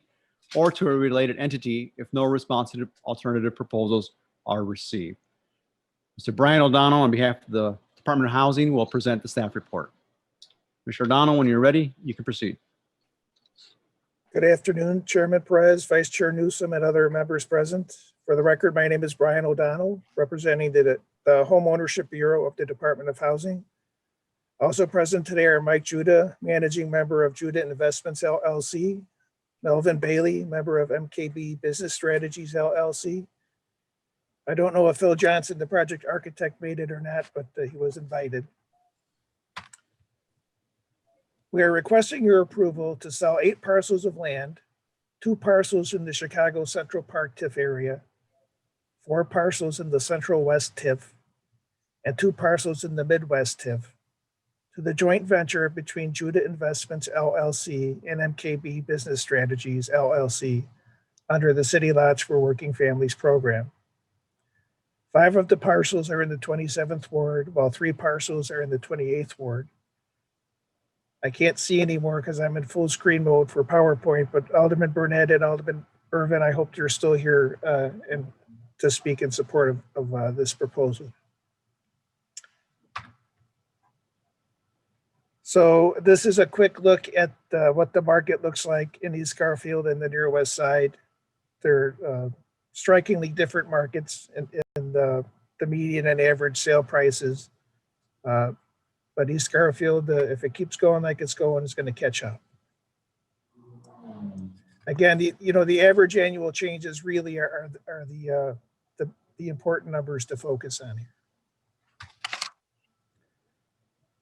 Here we're looking at the lots you are considering, which are fairly well dispersed, mostly south of Madison, except for the 2 on Walnut.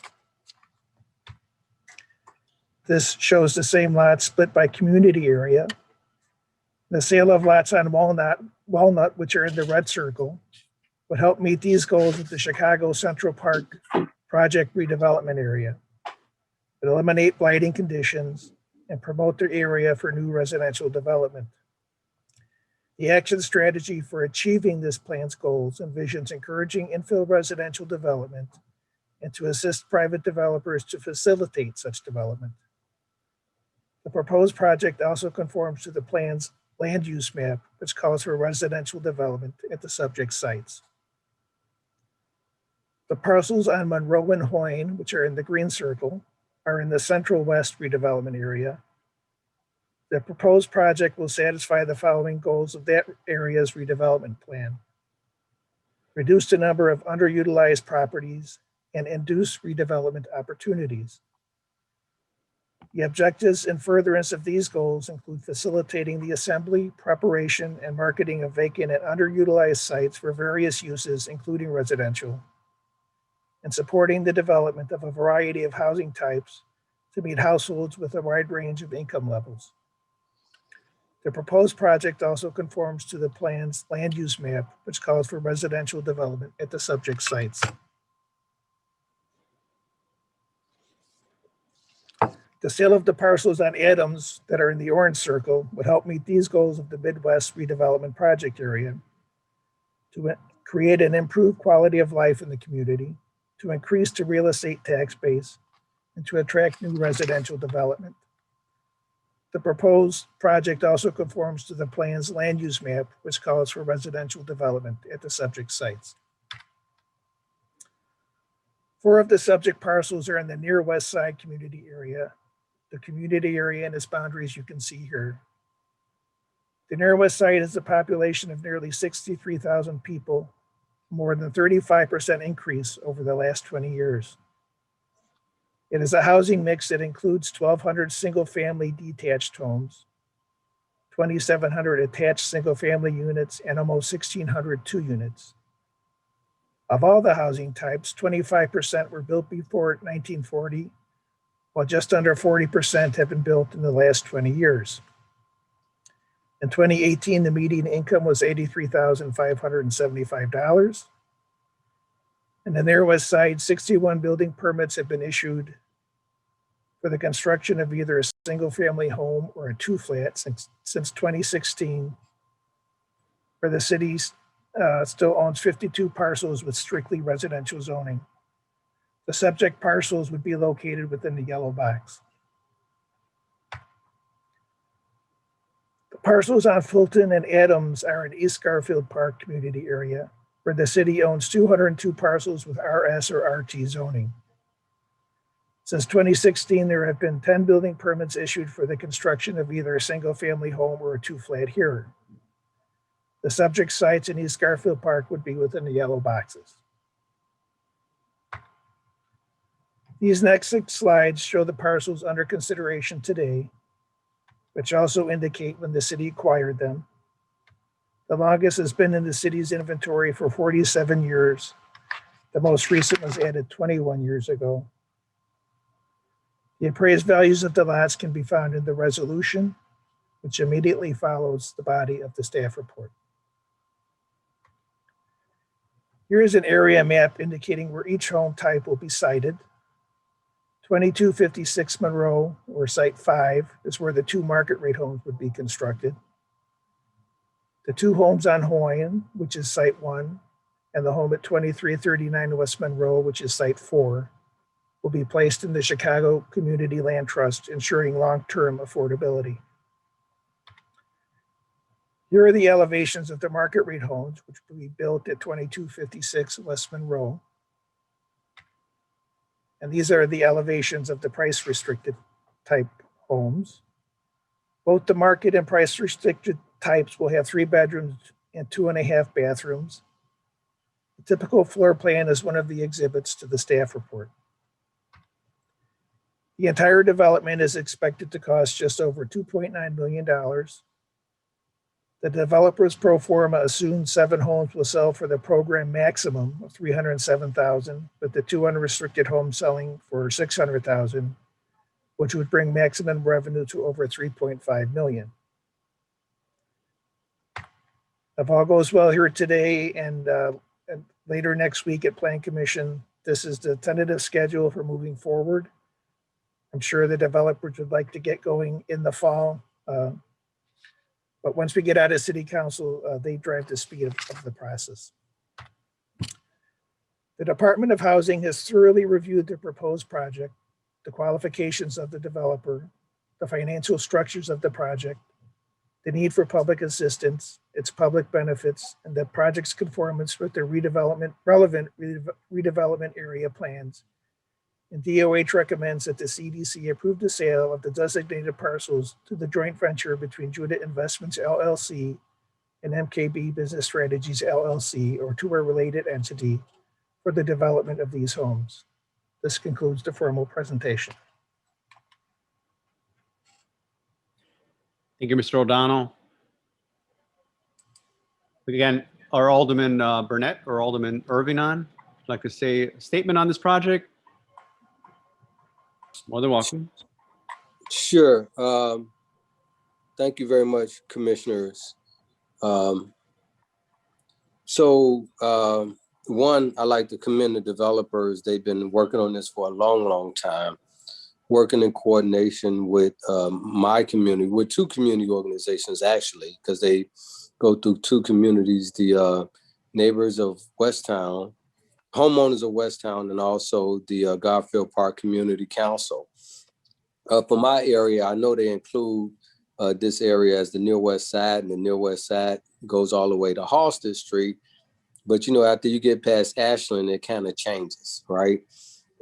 Between Ashland and Weston in our community, we have more affordable and low-income housing concentrated in one area than we've have in most other parts of our ward. It's a former Henry Horner development, but we have several other affordable housing developments. Matter of fact, this is the area where we just did the thing on Lake and Damon with the last development for CHA for Henry Horner or West Haven. Myself in planning and housing, we worked together and did a study in this area between Ashland and all the way to Kedzie, we found that we had east of Weston, we had more permanent affordable housing in a concentrated area. And west of Weston, we didn't have hardly any permanent affordable housing. So the idea is to balance things out and let the few lots that we have east of Weston have some market rate housing, right? Because it has a lot of affordable and low income housing concentrated, a lot of scatter site housing concentrated in that area. And west of Weston, you allow for some permanent affordable housing to go in that area because the price range is going up over there. Houses are starting to sell for $500,000. So all of the not permanent affordable housing probably won't be affordable for long because folks will probably kick those people out or sell their houses or tear them down and build something new. So we decided to try to fill in some of our lots with some affordable stuff over there and some market stuff over here. And the community agreed with it. And that's the avenue that myself in planning and housing are working on and taking in this area. I'm proud to be able to work on this development with this organization because Melvin Bailey, as you all know, Melvin Bailey, who's one of the partners, come from a long way. He pulled himself up by the bootstraps. He tries to help young guys who have been in trouble. His motto is put down a gun and pick up a hammer. So it's good to see him transition from marching on construction sites to becoming a developer, and that's where we should go. He don't sit at the table and tear it up. He sit at the table and learn how to do things and make things happen. And I'm so proud to be able to vote on something that's going to help him to advance himself and become a role model to a lot of other guys on the West Side who've been through some of the things that he has been through.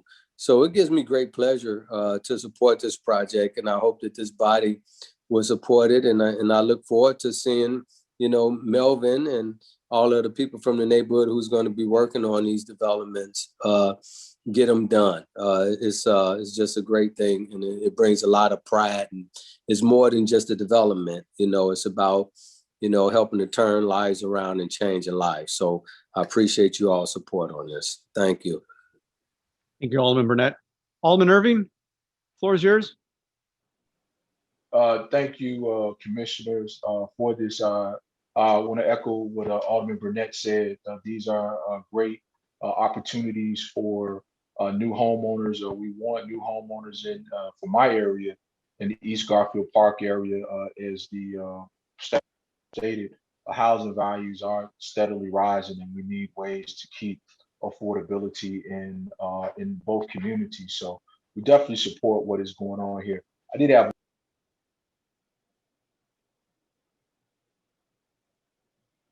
sorry about this, something that I raised previously about 2659 West Adams. And I will need to discuss that again with staff, because it was my understanding that was not to be included, but we'll deal with that with staff. But other than that, I think this is a great project. Glad to see young people in the community working together with others to bring some of their dreams and realities forward. The architects, everyone seems to be on the right page with this and creating not only home ownership, affordable opportunities, but economic opportunities for residents of the community. So favorable support would be appreciated. Thank you. Okay. Thank you, Alderman Irving. Commissioners, any questions or comments? Mr. Chairman. Yes. Point of clarification. Alderman Irving just indicated that 2659 West Adams was not supposed to be included in this project. So would we be voting on the project minus 2659, or are we going to vote with it included and then the issue will be resolved with staff after the fact? Thank you, Vice Chair Newsom. Mr. O'Donnell, can you help us with this one? Yes, I have to admit, I am unaware of a request like that, but that could just be press of other things. I would request that you vote it with, and then if it has to be taken out when it goes to city council, it won't be in there and it'll be a moot point. Thank you. Thank you. Commissioners, any other questions? Not all at once.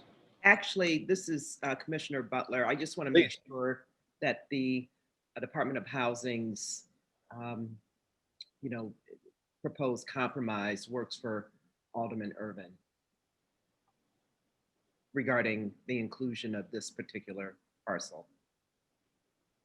No, I believe that we will work this out. It was something that was raised. I didn't speak directly with this gentleman on the line, but I do believe we'll get that resolved. I'm not concerned about it. Okay, great. Thank you. Very well. Any other questions, commissioners? Would, no? If there's no other questions, then I'm gonna call the item up for a vote. So the resolution before us recommends the Department of Housing to request authority to advertise the intention to enter into a city lots for working families redevelopment agreement with the joint venture between Jude Investments LLC and MKB Business Strategies LLC, or to a related entity, for the disposition of the property located at 2659 West Adams Street and 2654 West Adams Street in the Midwest Redevelopment Project area, at 2256 West Monroe Street, 2339 West Monroe Street, 210 South Hoyne Avenue, and 212 South Hoyne Avenue in the Central West Redevelopment Project area, and at 3262 West Walnut Street and 3264 West Walnut Street in the Chicago Central Park Redevelopment Project area, to request alternative proposals and to approve the sale of the property to joint ventures between Jude Investments LLC and MKB Business Strategies LLC, or to a related entity if no responsive alternative proposals are received. Do I have a motion? So moved, Commissioner Wheat. Commissioner Wheat moved. Do I have a second? Second, Thomas. Second by Commissioner Thomas. Commissioners, I'll now call the roll. Please signify yes, no, or abstain. Vice Chair Newsom? Yes, Mr. Chair. Secretary Butler? Yes. Commissioner Buford? Yes. Commissioner Cepeda? Commissioner Cox? Yes. Commissioner Curtis? Yes. Oh, you are quite welcome. Commissioner Davis? Thank you to interview with you guys. Commissioner Thomas? Yes. Take care. Commissioner Wheat? Yes. And I vote yes. Is Commissioner Davis back on? Okay. Can you hear me? Yes, I can hear you now, Commissioner Davis. Yeah, I'm having trouble with my computer. The answer is yes. Thank you very much. Okay, so with that, the item is carried. Motion is carried. Thank you, commissioners. All right. Our next item of new business is to request authority to advertise the Department of Housing's intention to enter into negotiated sale with Habitat Company and P3 Markets, a joint venture or a related entity, for the disposition of the property located at 321 East 43rd Street, 4310 through 4314 South Calumet Avenue in the 47th and King Drive Tax Increment Financing Redevelopment Project area, to request alternative proposals and to approve the sale of the property to Habitat Company and P3 Markets, a joint venture or a related entity, if no responsive alternative proposals are received, and request authority for the Department of Housing to negotiate a redevelopment agreement with Habitat Company and P3 Markets, a joint venture or a related entity, for the redevelopment of the property, and to recommend to the City Council of the City of Chicago the designation of Habitat Company and P3 Markets, a joint venture or a related entity, as developer if no other responsive alternative proposals are received. Ms. Esther Sorrell will present the staff report on behalf of the Department of Housing. Ms. Sorrell, when you're ready, you can begin. Can everybody see the full screen? Yes. Yes. Thank you. Good afternoon, Chairman Perez and Commissioners. My name is Esther Sorrell, Assistant Commissioner in the Department of Housing, Multifamily Finance Division. Joining me are the members of the Joint Venture Development Team, Philip Beckham and Juan Saldana from P3 Markets, and Andrea Keeney from the Habitat Company. However, they did speak earlier. I'm presenting to you today a request to approve the sale of 4 vacant city-owned lots located at 321 East 43rd Street and 4310 to 4314 South Calumet Avenue to enable the development of a 99-unit mixed-income family development with 5,000 square feet of ground floor commercial space. The project is in a transit-oriented design site and also a part of the city's Invest Southwest initiative. The developer is requesting a write-down of the sale price of the 4 parcels to $1 per lot to enable the project to move forward.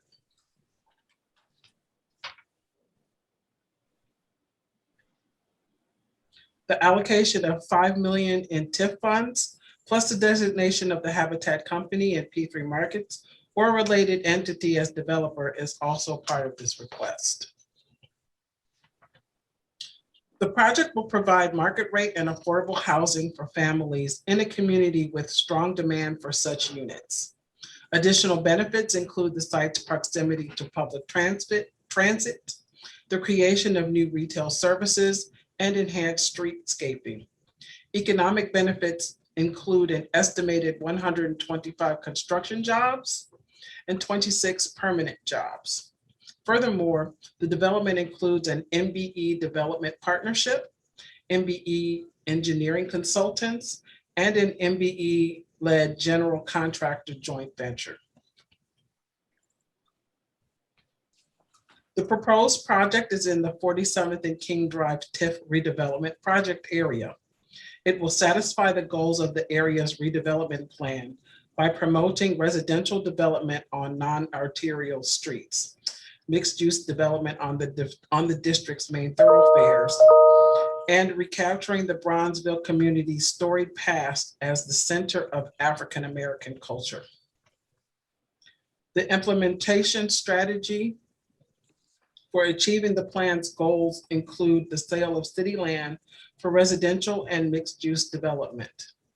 The proposed project also conforms to the plan's land use map, which calls for affordable housing, retail, and commercial development at the subject site.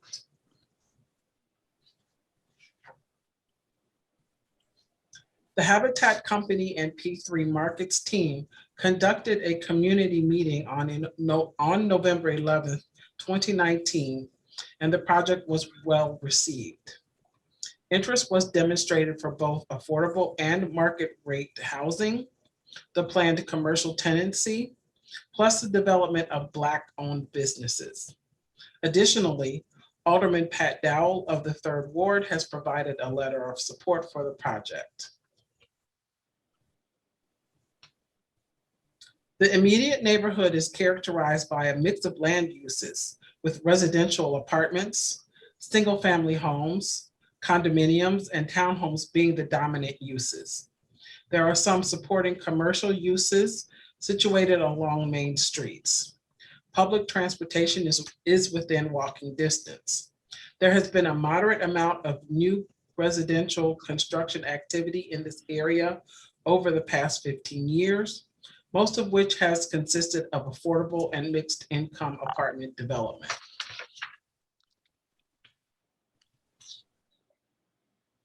The subject property is located at the southwest corner of East 43rd Street and South Calumet Avenue in the Grand Boulevard community area, which is generally bounded by Pershing Road on the north, 51st Street on the south, the Dan Ryan Expressway on the west, and Cottage Grove Avenue on the east.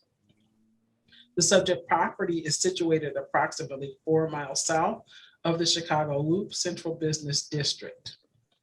The site was previously zoned B23, but was redesignated as Planned Development Number 1490 on January 27, 2021. In 1925, the site included various commercial storefronts and residential structures. But by 1998, all buildings were demolished and remain vacant to this day. The superstructure of the proposed 10-story elevator high-rise building is to be precast concrete construction. The building will contain a total of 99 residential units, including 36 studio units, 45 one-bedroom units, and 18 two-bedroom units. The development will incorporate several environmental features such as high-performance exterior glazing, on-site stormwater management, and an extensive green roof system. The first floor includes commercial space, a residential entry lobby and amenity space, 24 surface parking spaces, and 54 bicycle spaces. A resident community multipurpose room is located on the 7th floor with access to a roof deck and garden.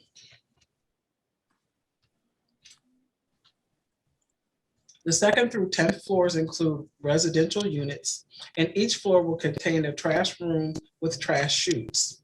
A common laundry room is located on floor 7.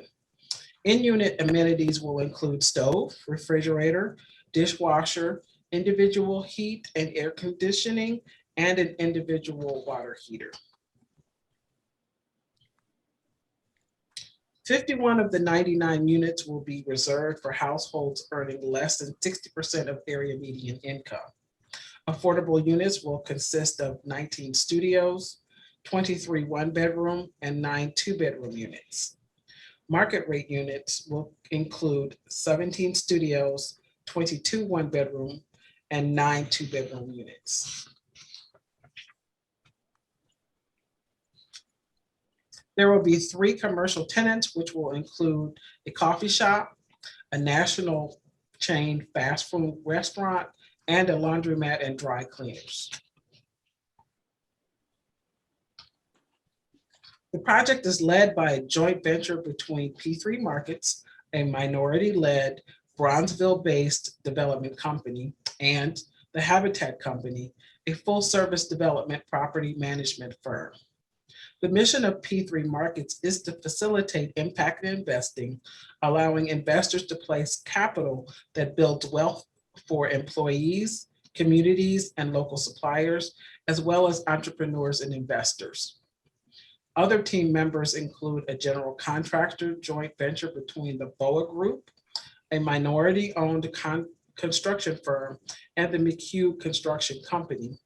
And finally, architect Landon Bone Baker and attorneys Applegate and Thorne Thompson complete the development team.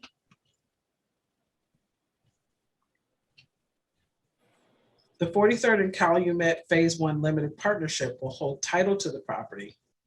Habitat 43 Green LLC will act as limited partner, and 43rd and Calumet Phase 1 LLC will be the general partner. The city will provide the 4 vacant lots, $5 million in TIF, $1.95 million in low-income housing tax credits, $275,000 in donation tax credits, and a multifamily loan in an amount not to exceed $3 million. Total development cost for the project will be $37.8 million.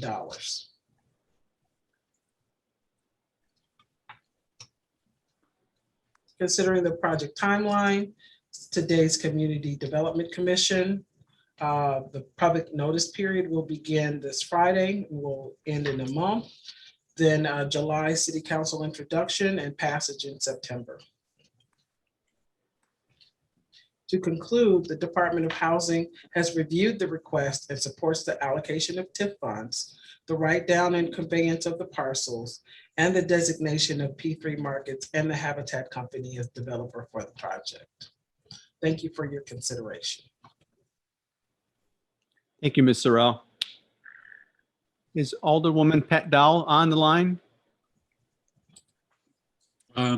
Chairman, Chair. he was here at the beginning of the meeting, and she wanted to speak in favor of this matter, but she had to leave before we got to this agenda item. Okay. Thanks for the update, Robert. And Mr. Chairman, I too got communication from Alderman Dow, who was prepared to speak during the public comment period. She wasn't called on, but wanted to make sure that the commission understood her enthusiastic support. She's been a big advocate of ETOD. So this is a project that she's very proud of. Okay, thanks, Commissioner Cox. Commissioners, any other questions or comments? Secretary Butler? Just a quick question for the development team. In the department's report, stated that there was a community meeting held in November of 2019. Just curious as to if there were other community engagement activities since November of 2019, and so that's the first question. And the second question is, has the project, or how has the project changed, if at all, from what was presented to the community at that meeting in November of 2019?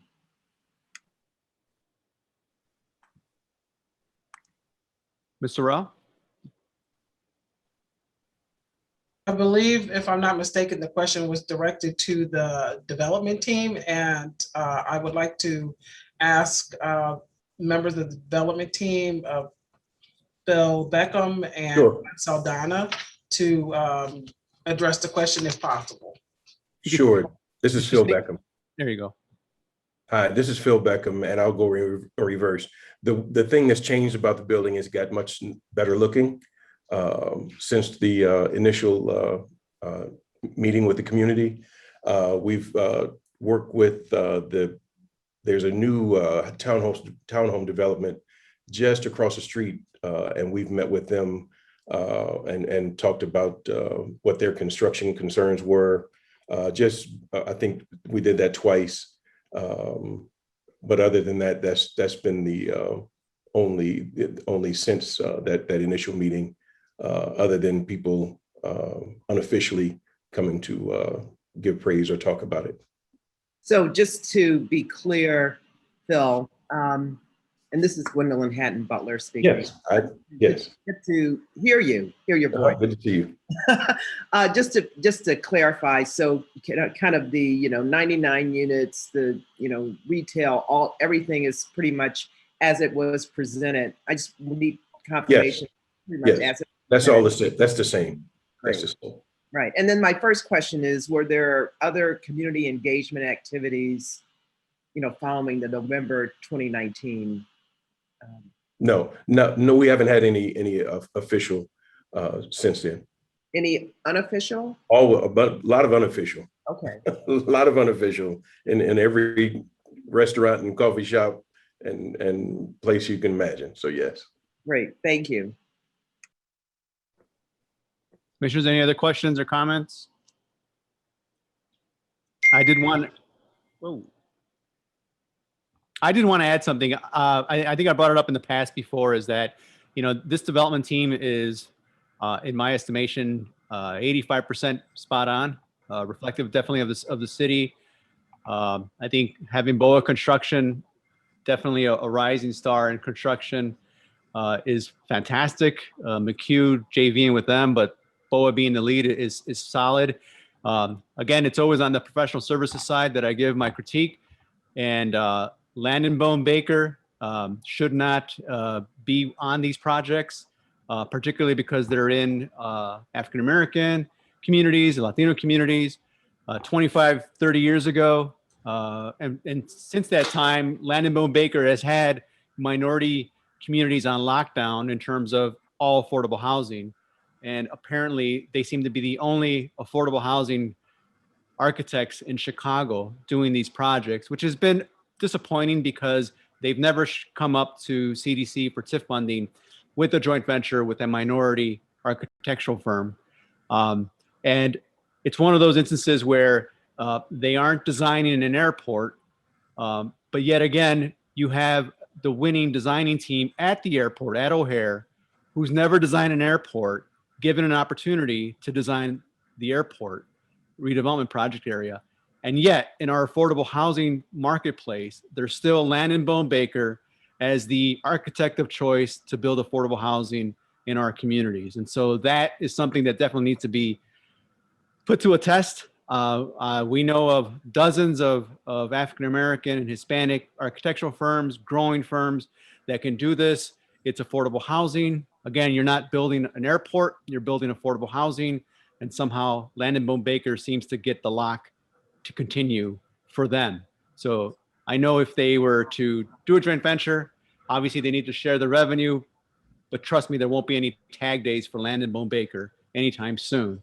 But definitely for our up and coming minority architectural firms, we definitely need to get them more involved in this. So again, my critique, Landon Bone Baker, great 25, 30 years ago, but going forward, we definitely need to do a better job of getting minority architectural firms involved in these projects. So Commissioner Cox? Mr. Chairman, eloquently stated. I too have wondered, given the amount of affordable housing that we are trying to preserve and build in the city of Chicago with hundreds of firms, why we see so few in the space of affordable housing. I do know, and maybe it wasn't highlighted, but the city, in partnership with the Chicago Architecture Center, pulled together a pre-qualified list of some of the most diverse design firms and partnerships in the city, so that developers can find easily Black and Brown design professionals, women-owned firms. There are 32 that are pre-qualified. And what we failed to mention is that the Boys and Girls Club that you saw was designed by one of those women architects, African-American women architects, who may not have ever been called to design such a facility had it not been for that effort. So I would encourage, particularly this development team that is doing so much right, to look at this pre-qualified list. You don't have to go hunting. The best and the brightest are already assembled for their use. So maybe the next project that they do, and I really do hope that they continue to do affordable housing of this quality, that they will seek to lift up the next generation of Black and Brown professionals, design professionals. So thank you for stating it so eloquently. Thank you, Commissioner Cox. Yeah, and just as a reminder, so for clarification, the new terminal being designed over at O'Hare International, led by Jeannie Gang, and to my knowledge, Jeannie Gang has never designed an airport before. So the excuse of architects saying or developers saying, well, they never designed affordable housing, really those days are gone. And so by all means, just point to the airport and say, someone designed an airport, has never designed an airport. Obviously her team is. And so hence there's opportunities for joint venturing as well at the professional service architectural level. But with that, Commissioner Thomas, I saw you had your hand up. Yes, thank you, Mr. Chairman, for those comments, and Commissioner Cox. I was going to, I really do like the team, and Phil does, you know, he really does look after the community. I think, Commissioner Cox, that maybe if the aldermen had that list, they would push it early on for a more diverse architecture team. Mm-hmm. That's a great list to have. Mm-hmm. That's a great point. Thank you for making that, and it will circulate now. Thank you, Mr. Chairman. Thank you, Commissioner. We saw that Mr. Beckman had his hand up. Yes, I just wanted to say, I agree, duly noted, and it will change. Thank you, sir. As we go forward, Thank you, sir. Commissioners, any other questions? If, give me a quick second here.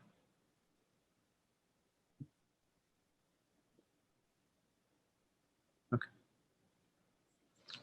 And Commissioner Cox, thanks for noting about the design team for the Boys and Girls Club. It makes that one even more outstanding. Commissioners, with that, if there's no other questions or comments, I'm going to call the item up for a vote. So the resolution before us today requests the authority to advertise the Department of Housing's intention to enter into a negotiated sale with a Habitat Company and P3 Markets, a joint venture or a related entity for the disposition of the properties located at 321 East 43rd Street and 4310 through 4314 South Calumet Avenue in the 47th and King Drive tax increment financial redevelopment project area, to request alternative proposals and to approve the sale of the property to the Habitat Company and P3 Markets, a joint venture or a related entity if no responsive alternative proposals are received, and request authority for the Department of Housing to negotiate a redevelopment agreement with the Habitat Company and P3 Markets, a joint venture or a related entity for the redevelopment of the property and to recommend to the City Council of the City of Chicago the designation of the Habitat Company and P3 Markets, a joint venture or a related entity, as developer if no responsive alternative proposals are received. Do I have a motion? So moved, Commissioner Butler. Thank you, Commissioner Second. Butler. Yeah, seconded by Commissioner Thomas. Am I correct? I'll now call the item up for a vote. The roll. Vice Chair Newsom, Yes. Secretary Butler, Yes. Commissioner Buford, Yes. Commissioner Cepeda, Commissioner Cox, Yes. Commissioner Curtis, Yes. Commissioner Davis, Yes. Commissioner Thomas, Yes. Commissioner Wheat, Yes. and Commissioner Perez votes yes. So the motion is carried. Thank you. Thank you, Ms. Soro. All right. Now, our next item, Commissioners, of new business is to request authority for the Department of Housing to negotiate a redevelopment agreement with Stateway Association LLC for development of the properties located at 43 West 36th Street, 3607 South Federal Street, and 3603 South Federal Street in the 35th and State Street Tax Increment Financing Redevelopment Project area, and to recommend to the City Council of the City of Chicago the designation of Stateway Association LLC as developer. Ms. Tamara Collins will present the staff report on behalf of the Department of Planning and Development. Ms. Collins?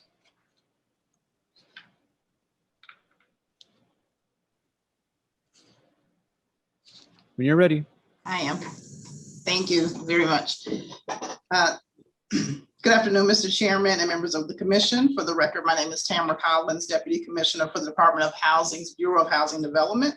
The project before you requests approval to designate as developer and to negotiate a redevelopment agreement with Stateway Associates LLC and or its affiliates for the redevelopment of Park Boulevard 3B. The development team includes Stateway Associates LLC as developer, Johnson and Lee as architect, a joint venture between Walsh Construction and GMA Construction as the general contractor.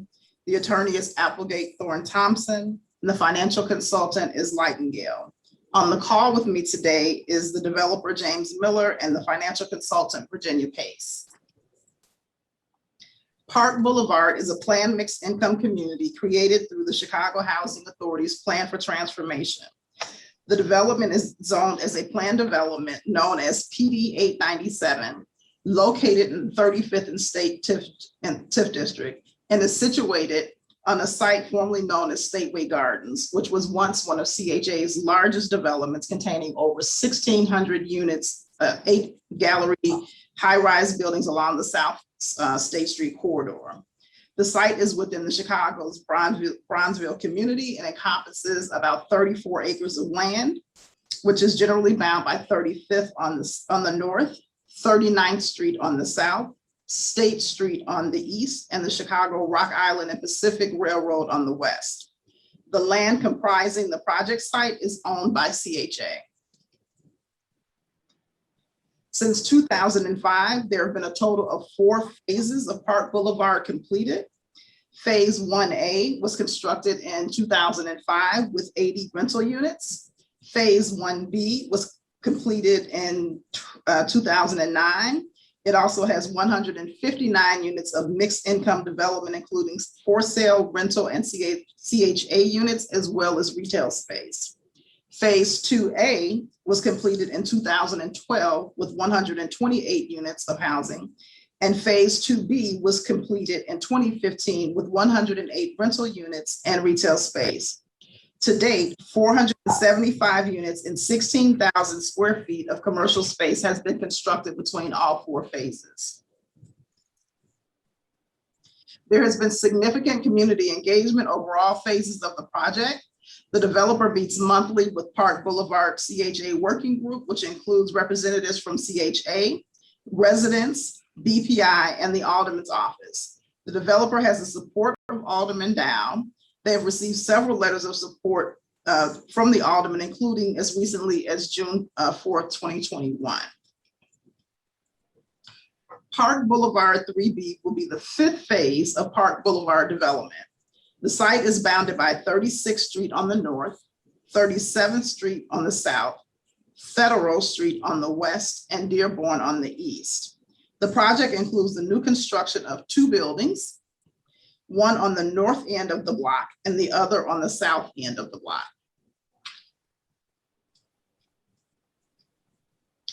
Each site contains one 5-story, 40-unit mid-rise building with 35 parking spaces. The first floor of each building includes rental units, interior parking, mail area, bathrooms, and elevators. Each building will contain 2 studios, 12 one-bedrooms, 25 2-bedrooms, 1 3-bedroom, and a mix of 16 LIHTC units, 18 CHA units, and 6 market rate units for a total of 80 units. 68 units will be affordable to tenants at 60% and below of AMI, and 12 units will be market rate. Floors 2 through 5 will reflect the typical bedroom units for each building. The total project cost on Park Boulevard 3B is $43,029,929. The land is CHA owned and will be provided to the project through a long-term ground lease agreement. In addition to the TIF, which is approximately 13.9% of the total development cost, the city will provide donation tax credits for the CHA land in the amount of $897,500, which will generate about $798,800 in equity. DOH will also provide tax exempt bonds in the amount up to $22 million. The bonds will generate $1.7 million in 4% tax credits and with a pay-in rate of about 95 cents on the dollar, that will generate $16.4 million in equity for the benefit of the project. That's about 38% of the total development costs. And that, along with the CHA loan, encompasses about 68% of the total project costs. Should the project be approved by the CDC, the next steps will include the City Council introduction of the bond inducement, passage in September, with full financing going to City Council intro in October, and passage in November, with the project looking to close by the end of the year. Therefore, DOH will respectfully request your approval to designate as developer and negotiate a redevelopment agreement with Stateway Associates LLC and/or its affiliates for the redevelopment of Park Boulevard 3B. And I'm happy to take any questions at this time. Thank you. Thank you, Ms. Collins. And again, this is in Alderwoman Dow's ward. Again, she's not on. Am I correct? She's still not on the line? That's correct. Okay. Let's go forward with questions, commissioners.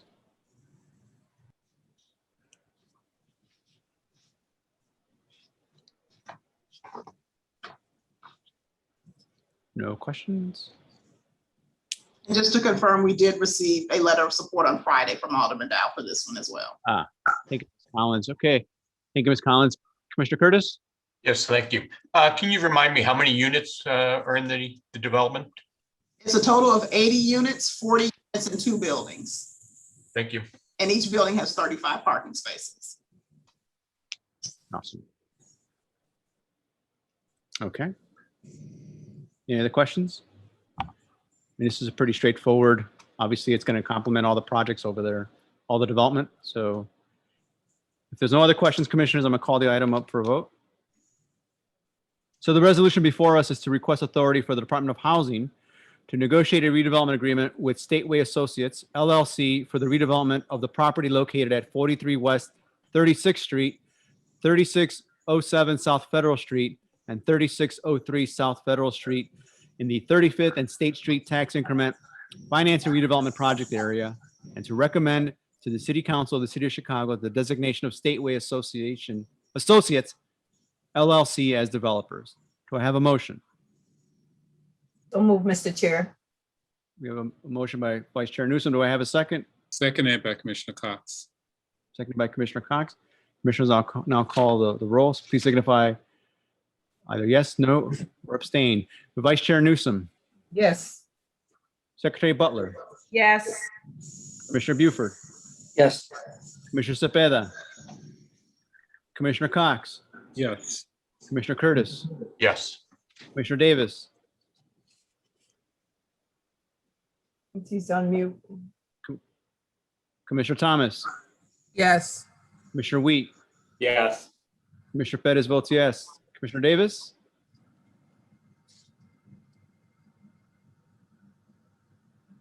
All right. Well, the motion is carried. Thank you. Thank you, Ms. Collins.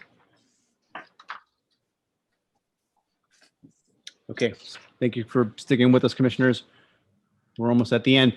Our next item of new business is to request authority to advertise the Department of Housing's intention to enter into a negotiated sale with the Chicago Neighborhood Initiatives, CNI, Lawndale Christian Development Corporation, LCDC, joint venture for the disposition of multiple city-owned properties located in the Midwest and the Ogden-Pulaski redevelopment areas, to request alternative proposals and to approve the sale of the property to the Chicago Neighborhood Initiatives, Inc., CNI, Lawndale Christian Development Corporation, LCDC, joint venture, if no responsive alternative proposals are received, and request authority for the Department of Housing to negotiate a redevelopment agreement with the Chicago Neighborhood Initiatives, CNI, Lawndale Christian Development Corporation, LCDC, joint venture, for redevelopment of the property, and to recommend to the City Council of the City of Chicago the designation of Chicago Neighborhood Initiatives, CNI, Lawndale Christian Development Corporation, LCDC, joint venture, as developer if no responsive alternative proposals are received. Mr. Paul Elou will present staff report on behalf of the Department of Housing. Mr. Elou, when you're ready, you can begin. Good afternoon, Chairman Perez and members of the commission. For the record, my name is Paul Elou with the Department of Housing. Also present here today with me are the 24th Ward Alderman, Michael Scott Jr., the joint venture developer team of CNI, Chicago Neighborhood Initiatives, Richard Townsend, Lawndale Christian Development Corporation, and Amy Touch with UPA, United Power for Action and Justice. Mr. Elou, can Also- you just put your mic closer to your mouth because you're kind of going in and out? Yeah. Thank you, Mr. All right. Chairman. Can you hear me now? Yes, sir. Okay. So I said also present here today with me on this call, 24th Ward Alderman Michael Scott Jr., JV developer team of David Doug from CNI, Richard Townsend from LCDC, and Amy Touch from UPA and J. Also present is Deputy Commissioner Irma Morales with the Department of Housing.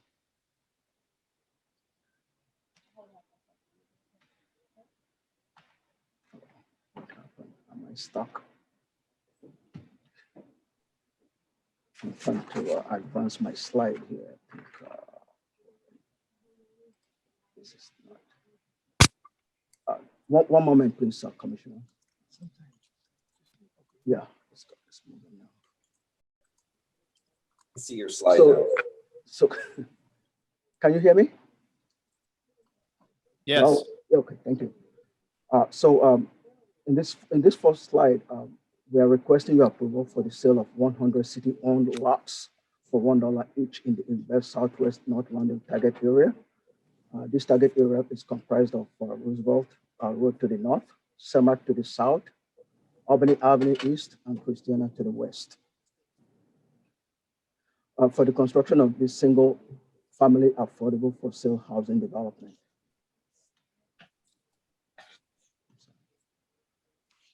The third slide here is, here we are showing the aerial view and the project summary. This slide provides an aerial view of the target area. The developer again is London Christian Development Corporation, Chicago Neighborhood Initiatives joint venture.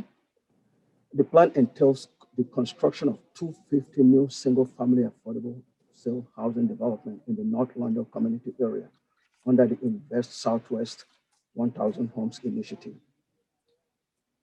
The first phase of this project is slated for the construction of 100 homes. All of the lots are zoned residential. Alderman Michael Scott is aware of and in support of this proposal.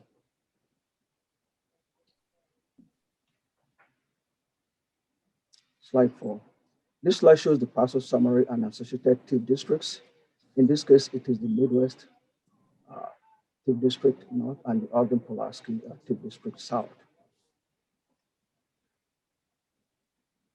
The sale of this lot for the construction of this 100 single-family affordable for sale housing development will help meet the goals of the Midwest and the Ogden-Pulaski project development area. Among the goals are the elimination of blighting conditions, promoting the area for new residential development and repopulating the area, as well as enhancing the tax break through the construction of these single-family homes. I'd just like to point out that it should be noted that the proposed project also conforms to the planned land use map, which calls for residential development within the target area. This slide offers details of the development budget, the sources and uses of funds. I just want to note this is actually from the developers and not from the city. The next two slides are just renditions of the two different types of proposed construction formats and their various elevations.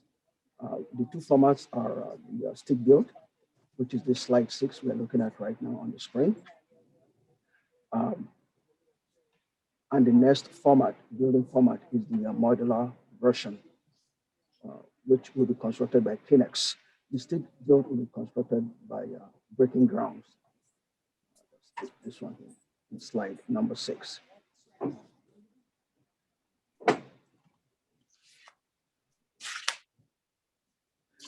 Well, as you can see, there's the option for the buyers in this instance to have the choice between the modular or the stick built, and everything will depend on whatever the buyers are, whatever they select as their design plan for their design plan.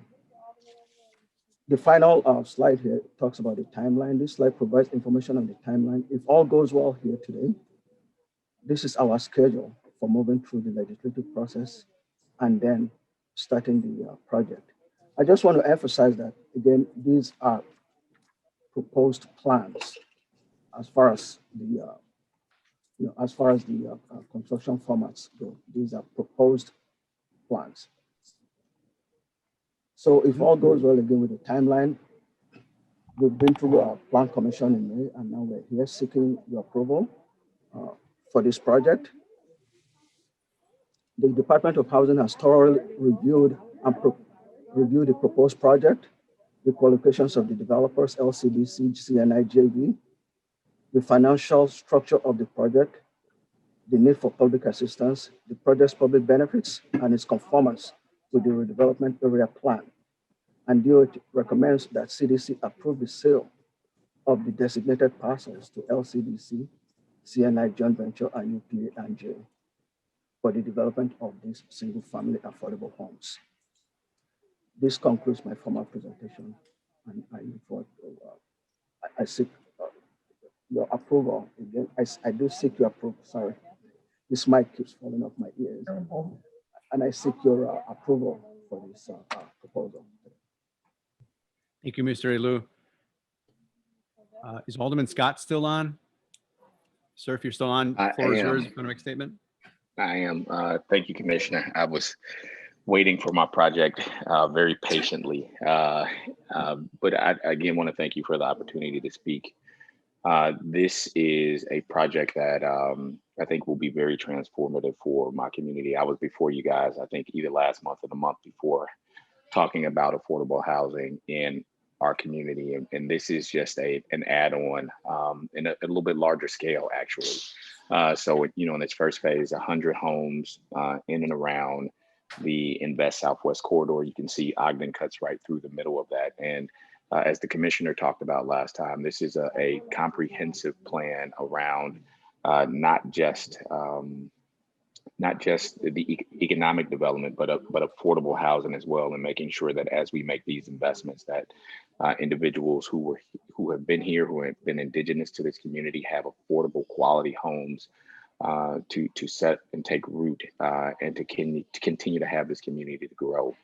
And so I'm just very thankful for LCDC, CNI, and United Power for Action all coming together, seeing the need here in this community and stepping up to make that happen. And I would ask your favorable support of this, again, in a community that has lost population over the course of the last, I would say 60 to 70 years. At one point we was at 125,000 people. Now we're in earnest at about 31,000 people if you don't draw in the jail. And so this just kind of helps us, again, bring people back to this community in a quality and dignified way. So again, I urge your support on this. Thank you, Mr. Chair. Thank you, Alderman Scott. Commissioners, any questions? Comments? Give me a second here.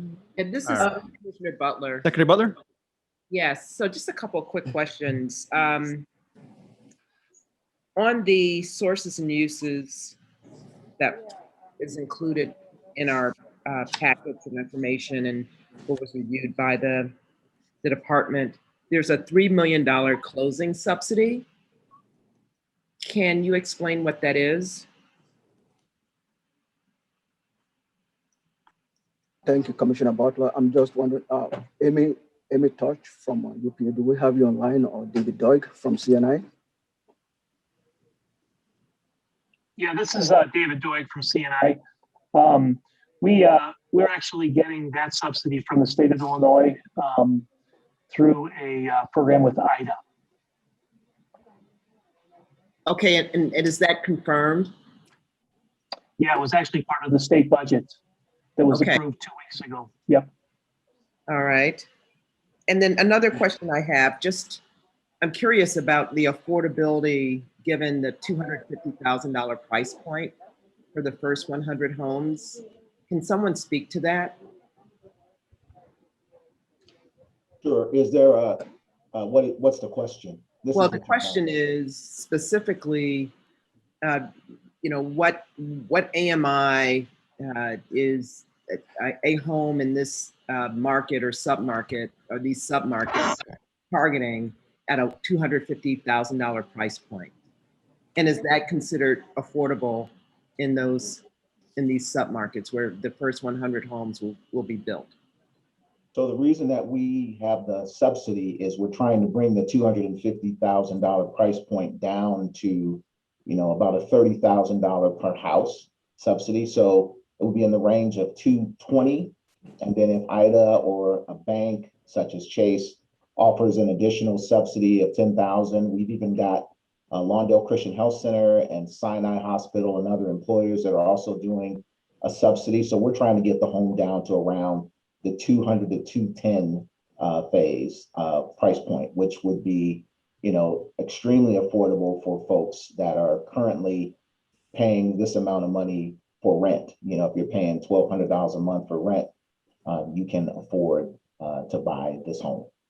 So in the, multifamily, space, which I'm most familiar with, kind of affordable is defined as kind of a percentage of area median income. So is there an equivalent that you mentioned the kind of mortgage cost compared to, the monthly rent someone would pay? Is there an equivalent kind of income range that you could point to for affordability? Well, we think on the bottom end, it's probably going to be about combined family income of about $50,000. And then on the top end, we're trying to find people that don't need any subsidy, so we have a variety of folks that are both folks that need the subsidy and folks that don't, that would buy the home. And how does that fit with that kind of that potential buyer profile fit with the ability of those who are living in the neighborhoods to successfully acquire those homes? Commissioner, let me speak to that as well. So two things. One, we're grossly underpopulated. And so what this aims to do is not only help folks who are there, but attract residents who would not be there, who may be on the opposite end of the spectrum. Again, we are severely underpopulated in that regard. But secondly, I would say, to the good fortune of the ward and those who are involved, we have people here who are right now working on making sure that people in this community are able to afford, going through credit counseling and helping them with that down payment so that they will be able to afford it and continue to move folks in. And so I think it's a really good comprehensive plan. And, I can let Richard speak a little bit more because it is his organization that is actually doing the credit counseling and getting folks, the down payment assistance and helping along those lines. But I think we have a very comprehensive plan for folks who are currently renting in our community to then take on and be able to afford these new houses. So Alderman Scott, your answer is very comprehensive, and you addressed my specific questions regarding what we were doing as part of this effort to ensure that those who are currently living in the area can participate in kind of this housing upgrade that will be available.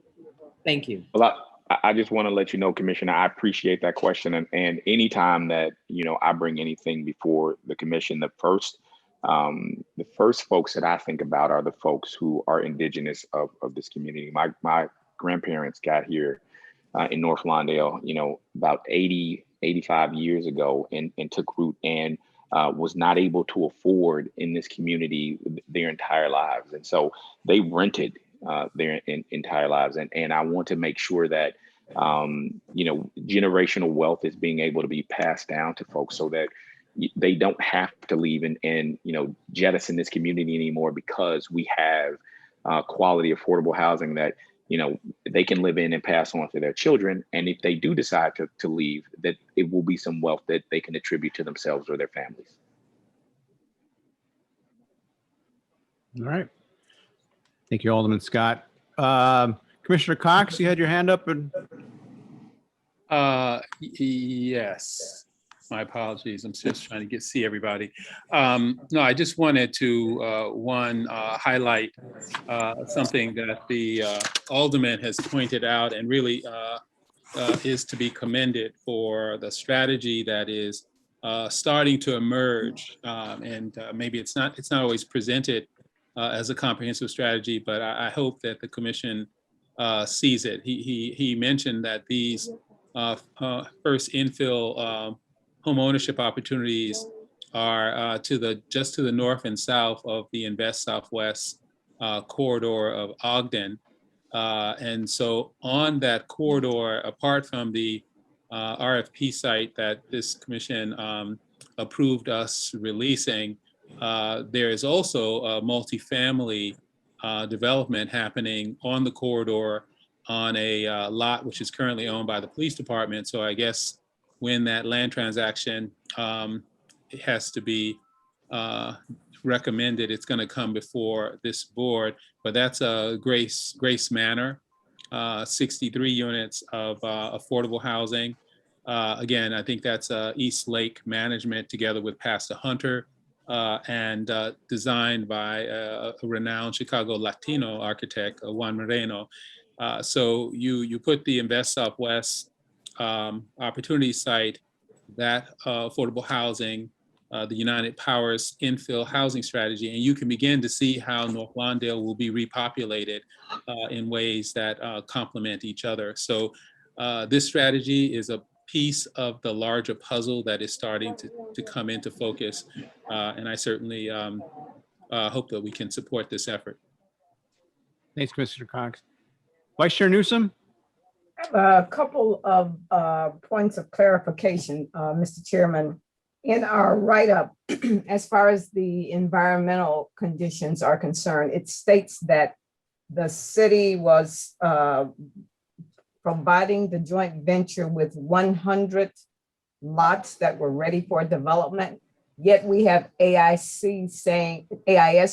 indicating that only 27 of these lots are really currently ready for development. Is there some contamination issue with the remainder, or have they only evaluated 27 of the 100 lots? What is the issue there? Commissioner Newsom, the remainder or the balance of the 100 are currently undergoing phase 2 of the environmental site assessment at this time. Okay. All right. I noticed also that you emphasized several times that this proposal was only a quote proposal. Are you anticipating a change in some portion of it? And Commissioner, are you talking about the design? No, I'm asking you, what was your reference to when you kept repeating that this was only a proposal? Were you referring to the design or the project overall? I'm actually referring more to the design itself. The design of the housing? Yeah, that's correct. Okay, all right. I would agree that it might need a second look. Okay, and then also, was that the reason for the lack of definitivity as it relates to the number of construction jobs that would be provided through this project? I think I will defer that question to Mr. Townsend. He's more experienced with these kinds of construction models. So, Richard? So, someone from the development team to speak to that? I'll answer that question. So we're using largely local African-American and Latino contractors, with the exception of the modular house, which is built inside a factory, but we're also doing workforce development with the North Lawndale Employment Network to find folks in the neighborhood that could actually, because the factory where they're building the modular homes is not far away. It's on like 47th and Kildare. And so trying to have opportunities for people in the community to go work in the factory as well as folks on the site. So. Okay. So you have not determined how many temporary construction jobs would be provided at this point? Yeah, we'll, once we, get the land, then we can really start scaling up the teams. Because right now, just be an estimate, but once we get the land, then we can definitively say what it'll be. I mean, our goal has always been, because we all live here, the folks that are going to work primarily will be folks of color. So. Okay. Thank you, Ms. Townsend. Commissioner Wheat. Thank you, Mr. Chair. I think this is probably a question for the developers. Given that AIS is still going, and this really piggybacks off of the question from the Vice Chair, given that AIS is still in the process of doing the environmental evaluation on some of these properties, are any of the sources of funds predicated on a minimum number of properties? So basically, if AIS comes back and says, 30 of these properties used to be gas stations, right? Or, it used to be a paint storage facility or something like that, and you're not able to build on the site, does that create any risk of funding, or will the funding just scale depending on the number of what are inevitably kind of the viable sites, if you will, the 100? Yeah, Commissioner, this is David Doig. This is all very incremental. So if lots fall out, we can substitute other lots. There are, as you well know, there are well over 1,000 city-owned lots in Lawndale. So this is something that we're targeting an area. But if for some reason lots fall out, we can add other lots. Let me correct you, David. There are over 2,500 vacant lots within within the 24th ward, and so we will definitely be able to. No problem at all. I just want to make it abundantly clear that we will be able to find some lots that we can build these, whether they're stick build or whether they're the connect version of it. We will be able to find lots that will suffice for this project. They are abundant in the 24th ward. Thank you, Alderman. Commissioners, any other questions or comments? If not, I'm gonna call the item up for a vote. So the resolution before us requests authority to advertise the Department of Housing's intention to enter into a negotiated sale with the Chicago Neighborhood Initiatives, Inc., CNI, Lawndale Christian Development Corporation, LCDC, joint venture for the disposition of the multiple city-owned properties located in the Midwest and the Ogden-Pulaski redevelopment project area. The Ogden-Pulaski redevelopment area, to request alternative proposals and to approve the sale of the property to the Chicago Neighborhood Initiative, Inc., CNI, Lawndale Christian Development Corporation, LCDC, joint venture, if no responsive alternative proposals are received, and request authority for the Department of Housing to negotiate a redevelopment agreement with the Chicago Neighborhood Initiatives, Inc., CNI, Lawndale Christian Development Corporation, LCDC, joint venture, for the redevelopment of the property, and to recommend to the City Council of the City of Chicago the designation of the Chicago Neighborhood Initiatives, Inc., CNI, Lawndale Christian Development Corporation, LCDC, joint venture as developer, if no responsive alternative proposals are received. Do I have a motion?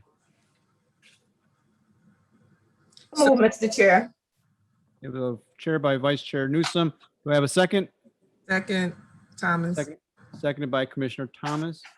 I'll now call the roll. Vice Chair Newsom, Yes. Secretary Butler, Yes.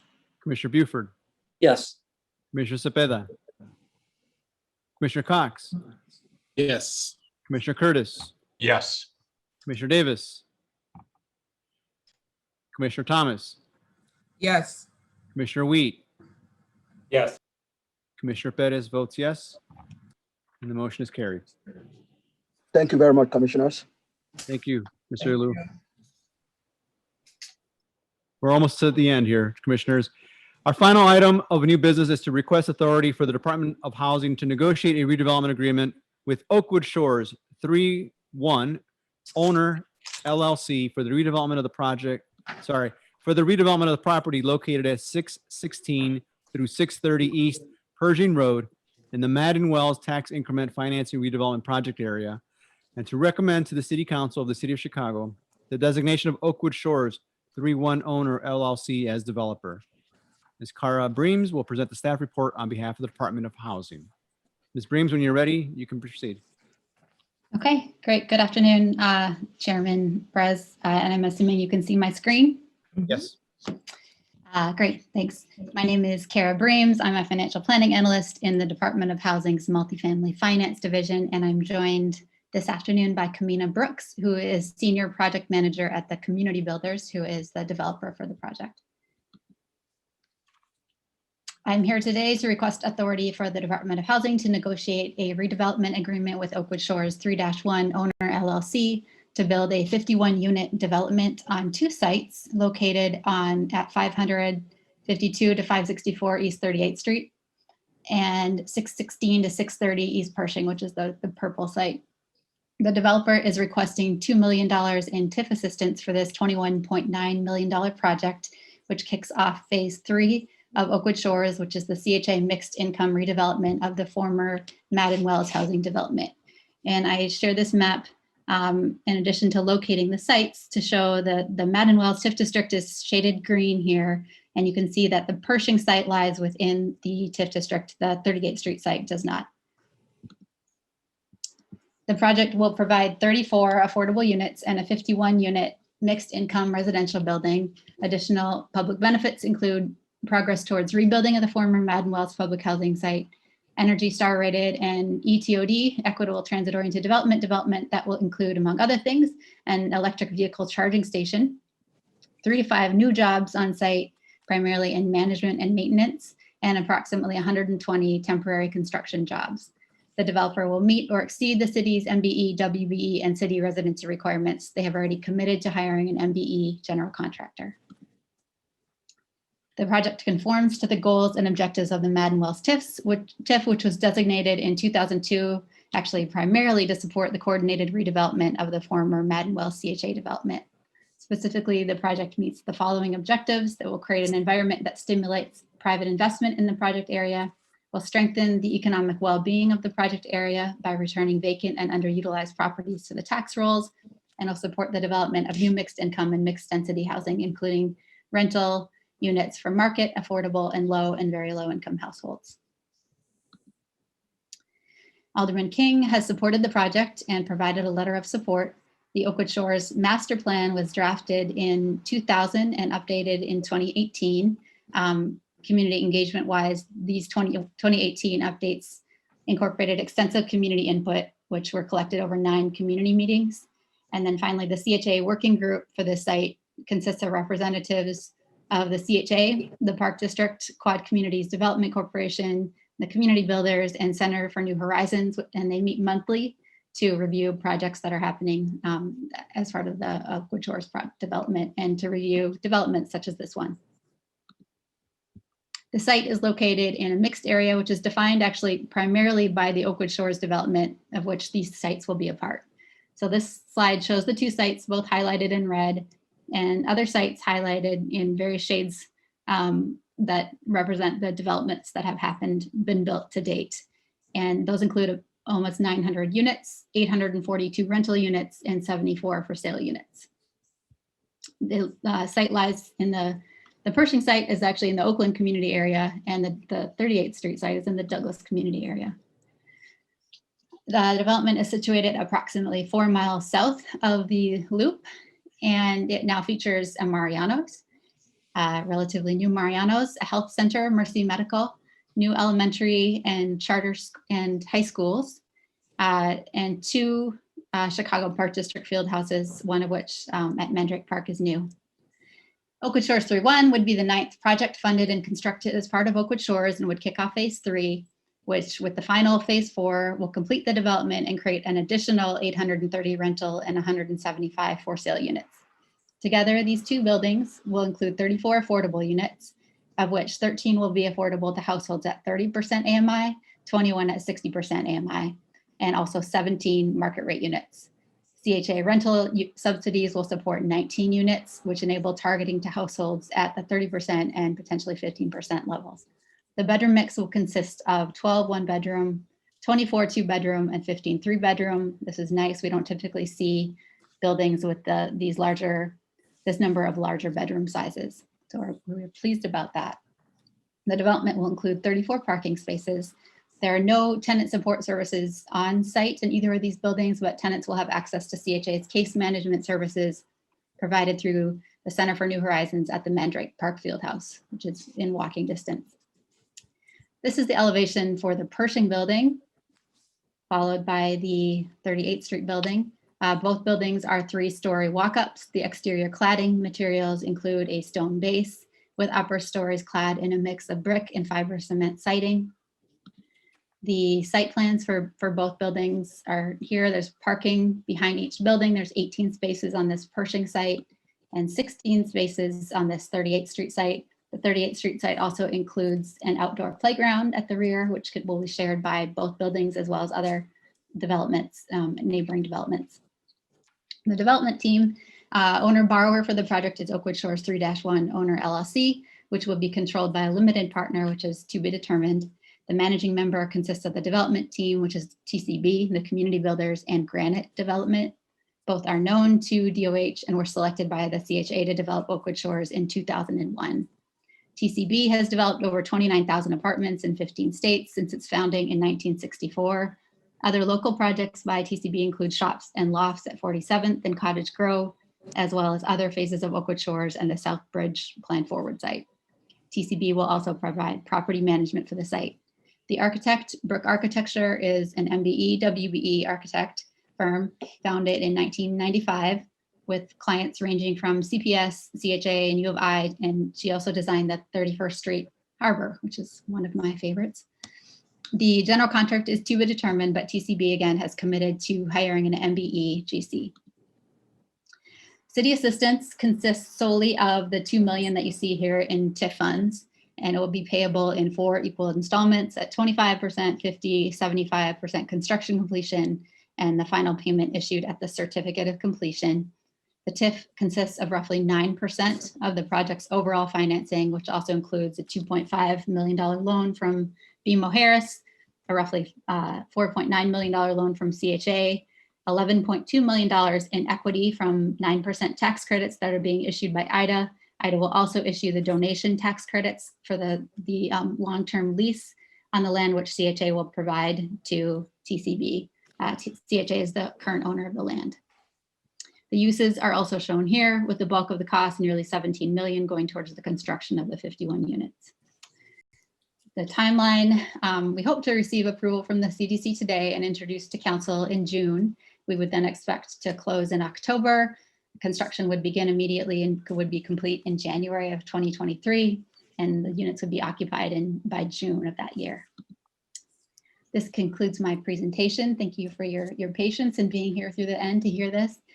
We've thoroughly reviewed the project and we request your approval, and I'm happy to answer any questions. Thank you, Ms. Breams. Is Alderwoman King on? I don't believe she was expected to join. Okay. Commissioners, any questions? I see, oh, no, wait, there is someone here from Tanya Williams, 24th Ward office. Has her hand up. Was that up from before or? This is in the 4th Ward.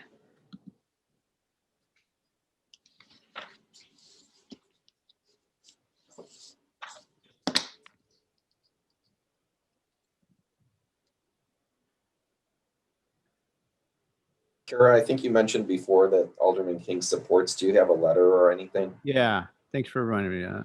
Thank you. Yes, we do have a letter of support on file. Okay. Thanks. Commissioners, questions? Comments?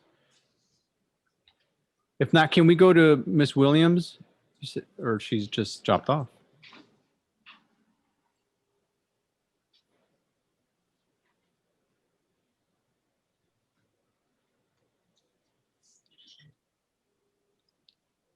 All right, commissioners, if there's no other questions on this, it was pretty clear. I can call this item up for a vote. So the resolution before us is to request authority for the Department of Housing to negotiate a redevelopment agreement with Oakwood Shores 3-1 owner LLC for the redevelopment of the property located at 616 through 630 East Pershing Road in the Madden Wells Tax Increment Financing Redevelopment Project area, and to recommend to the City Council of the City of Chicago the designation of Oakwood Shores 3-1 owner LLC as developer. Do I have a motion? So move, Mr. Chair. Moved by Vice Chair Newsom. Do I have a second? Second, Curtis. Seconded by Commissioner Curtis. I'm now going to call the roll. Commissioners, please signify by saying yes, no, or abstain. Vice Chair Newsom. Yes. Secretary Butler. Yes. Commissioner Buford. Yes. Commissioner Cepeda. Commissioner Cox. Yes. Commissioner Davis. Commissioner Curtis. Yes. Commissioner Thomas. Yes. Commissioner Wheat. Yes. And Commissioner Perez votes yes as well. And the motion is carried. Thank you. Thank you, Ms. Breams. All right, commissioners, we're at the end. I want to thank you all. This has been a long one. We got a lot done. Appreciate your patience and your commitment as well. So now I'd like to request a motion to adjourn. Do I have a motion? Yes. No one wants to leave. Yes, is that Commissioner Thomas? No, that was Commissioner Butler. Commissioner Butler, do I have a second? Thomas, Yes. second. Yes, Commissioner Thomas. All those signify by saying aye. Aye. All right, we are adjourned. Commissioner, thank you very much. Thank you, Mr. Chairman. Thank you, everyone. Bye.